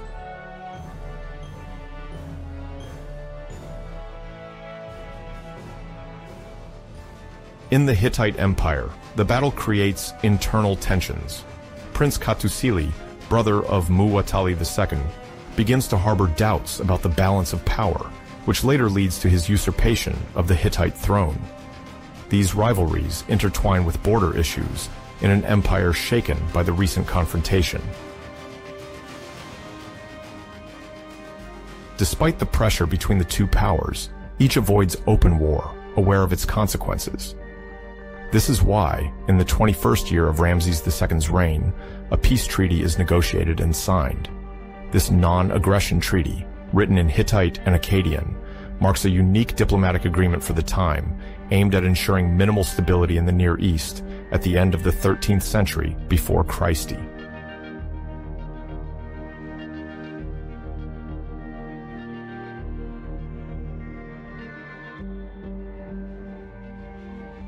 Over the centuries, the Battle of Kadesh has captured the attention of historians and archaeologists thanks to varied and sometimes contradictory sources.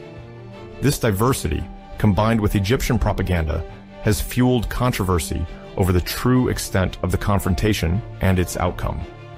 We will examine here the main sources, archaeological experiments, academic debates, and the legacy of Kadesh in diplomacy and military strategy. Finally, we will see why this event remains significant, both for its peace treaty and for the image of Ramses II, the warrior pharaoh.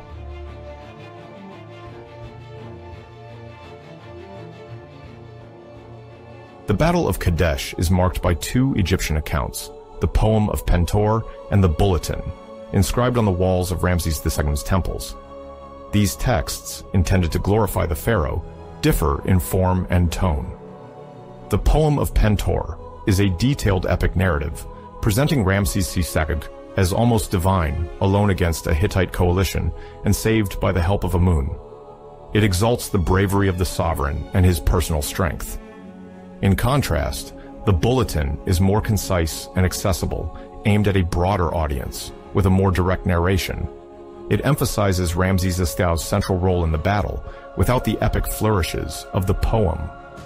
These two versions, one literary and the other factual, aim to disseminate a propagandistic message and reinforce the pharaoh's authority. Egyptologists compare these documents to reconstruct the battle and analyze Ramses II's strategy of self-glorification through writing.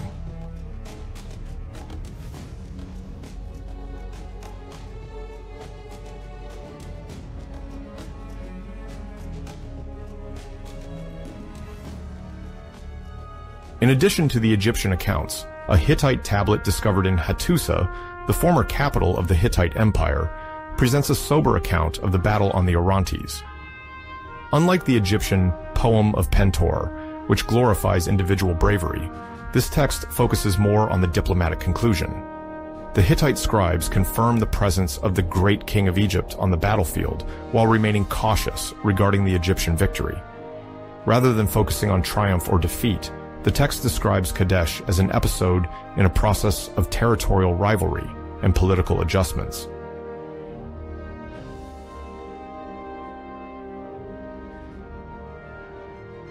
This Hittite perspective, more measured, contrasts with how Ramses II mythologized the events. The scribes of Hattusa acknowledge the difficulties of the campaign and Hittite resistance, while underscoring the maintenance of control over Kadesh. This sobriety reflects a pragmatic tradition of administration and diplomacy, in an empire constantly at war, seeking to preserve its integrity. For historians, the mention of the great king of Egypt in Hittite documents suggests an equality of stature between Ramses II and Muwatalli II, indicating that the confrontation was not as one-sided as it might have been described. This more balanced perspective paved the way for one of the first international peace agreements, of which the Hittite version has survived through the centuries.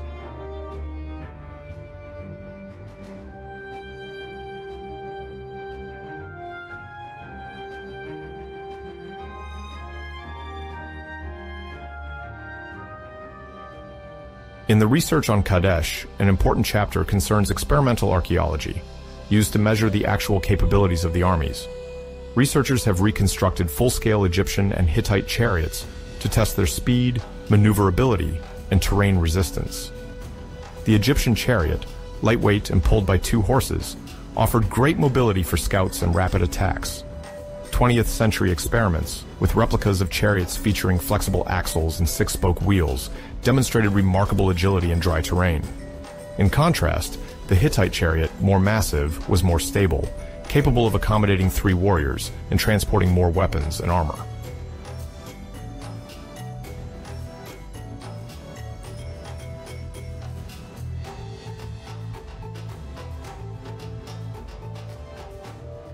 Reconstruction efforts have also allowed researchers to test the number of horses, the type of harness, and the training time required to achieve combat effectiveness. As the Battle of Kadesh likely took place on wet terrain near a river, researchers have questioned the difficulties encountered during charges and retreats. It seems that mud posed a handicap for heavier chariots, while lighter chariots fared better. These archaeological experiments offer a concrete perspective on actual tactical maneuvers on the battlefield, filling gaps left by official texts that are often exaggerated.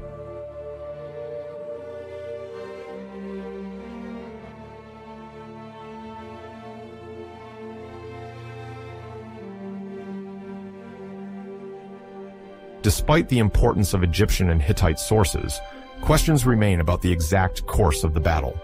The first point of uncertainty concerns the number of chariots.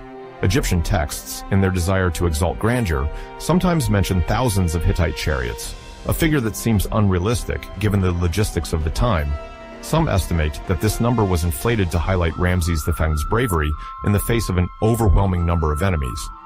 Feeding and watering such a quantity of horses, as well as managing draft animals and the necessary labor force, would have required very developed infrastructure. Hittite accounts do not mention such figures, complicating the confrontation of sources.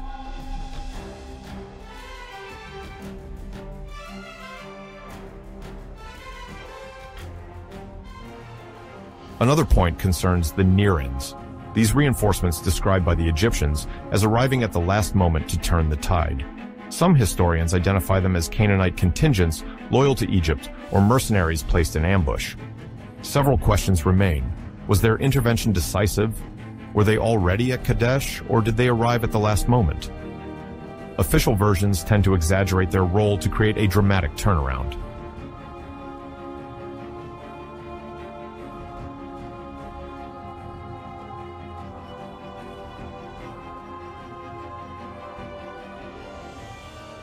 Finally, since the 19th century, some have claimed that the battle was inflated by Egyptian propaganda. Ramses II may have embellished a more modest encounter to forge the image of a heroic conqueror. The high costs of sculptures and engravings in temples suggest a political interest in making Kadesh a key element of his propaganda. However, some specialists believe that these monuments simply reflect the Egyptian tradition of glorifying military exploits of the pharaohs.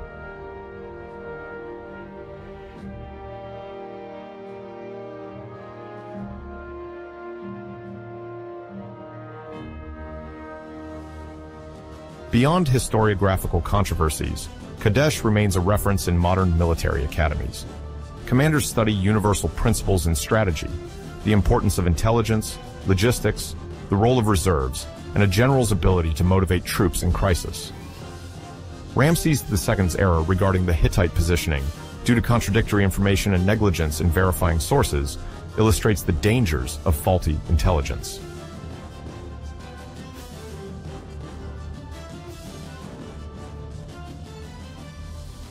The last-minute intervention of the Nerans illustrates the surprise effect of fresh troops in a critical situation.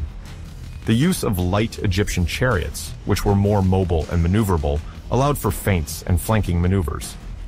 Finally, the attacks by Hittite chariots, launched at the right moment and on favorable terrain, reveal their psychological power. Kadesh, although a Bronze Age conflict, offers tactical and logistical lessons that remain relevant today.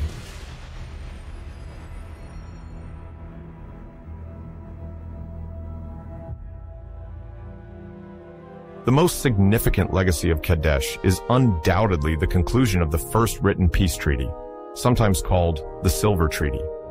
Signed in the 21st year of Ramses II's reign, nearly 15 years after the battle, this non-aggression agreement between Egypt and the Hittites was drafted in Akkadian, Hittite, and Egyptian hieroglyphs. It marks the peak of diplomacy already initiated by exchanges between major powers of the Near East, symbolizing a shift towards the formalization of bilateral agreements in the Neo-Assyrian and Babylonian spheres.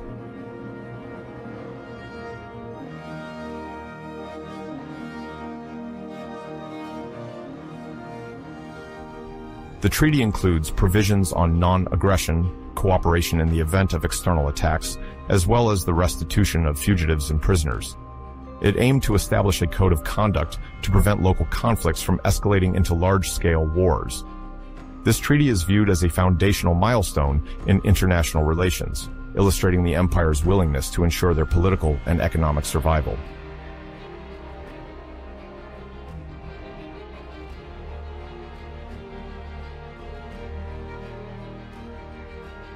The Battle of Kadesh highlighted the potential and limits of the chariot infantry combination, a concept that would develop over the ensuing centuries. The Egyptians, organized into divisions named after major deities, Amun, Ra, Ptah, Seth, had a versatile structure, with infantry to hold terrain and chariots for mobility and harassment. The idea of opening multiple axes of progression, both along the coast and inland, foreshadows an approach to multi-layer logistics. Reliefs show convoys of supplies and equipment transported by boats to support the army throughout its march. This organization underscores the maturity of late Bronze Age empires, capable of conducting large campaigns while managing distant frontiers.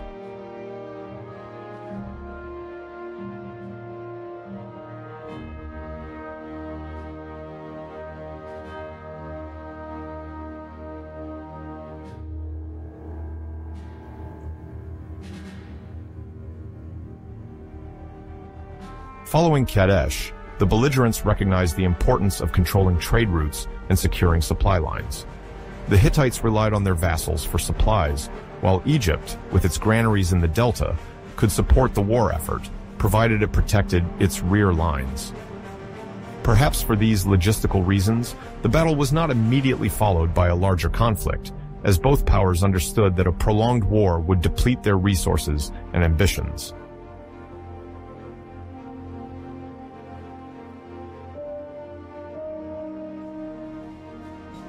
The iconography and the official account of Kadesh reinforce the heroic image of Ramesses II in Egyptian memory. During his reign, the pharaoh inscribed his name on numerous temples and reliefs, conveying a message of unquestioned victory. Long after the end of the 19th dynasty, his legacy endured, influencing subsequent kings eager to associate themselves with the image of the conquering pharaoh.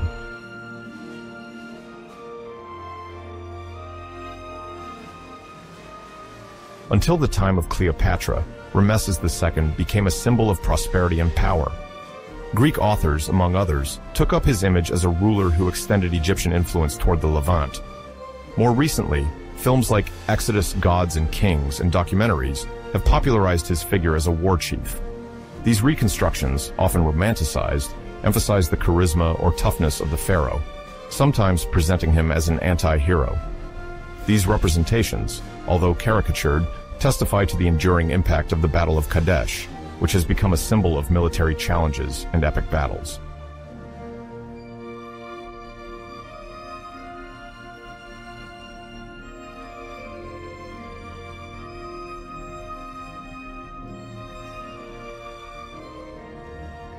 The key strategic lesson of Kadesh lies in the importance of intelligence and the speed with which a commander must concentrate his forces.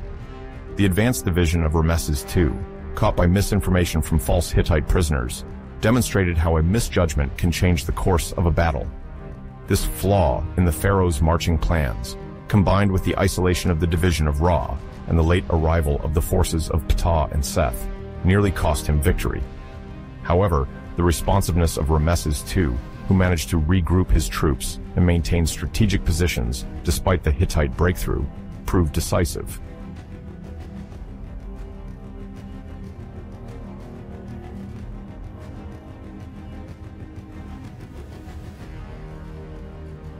On the Hittite side, although initially in a position of strength, they were hindered by the terrain configuration and the quagmire of the Orontes.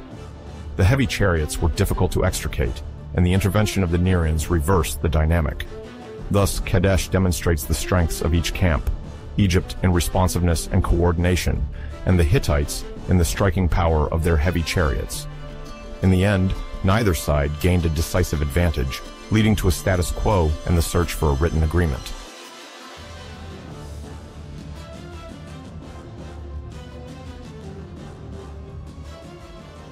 The Battle of Kadesh goes beyond the military sphere to mark a turning point in the history of the Near East at the end of the Bronze Age. It is distinguished by Egyptian propaganda and Hittite administrative rigor. Ramesses II's discourse shaped Egyptian memory and consolidated his renown. The Hittite tablet from Hattusa presents a diplomatic approach, highlighting the search for a peaceful solution. Experimental archaeology sheds light on the concrete aspects of the combat, such as chariots and logistics, while debates about the number of chariots, the role of the Nereians, and the size of the battle make Kadesh an inexhaustible subject of research.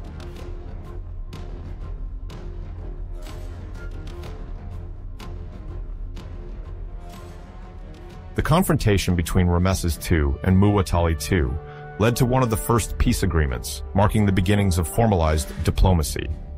Tactical legacies, such as the coordination of chariots and infantry and the war of propaganda, influenced subsequent empires. The image of the warrior pharaoh remains alive in the collective imagination, fueled by archaeological discoveries and scientific analyses. Kadesh, located between Egypt, Mesopotamia, and Anatolia, remains a major milestone in Eastern geopolitics, witnessing the early balances of power, diplomacy, and cultural influence.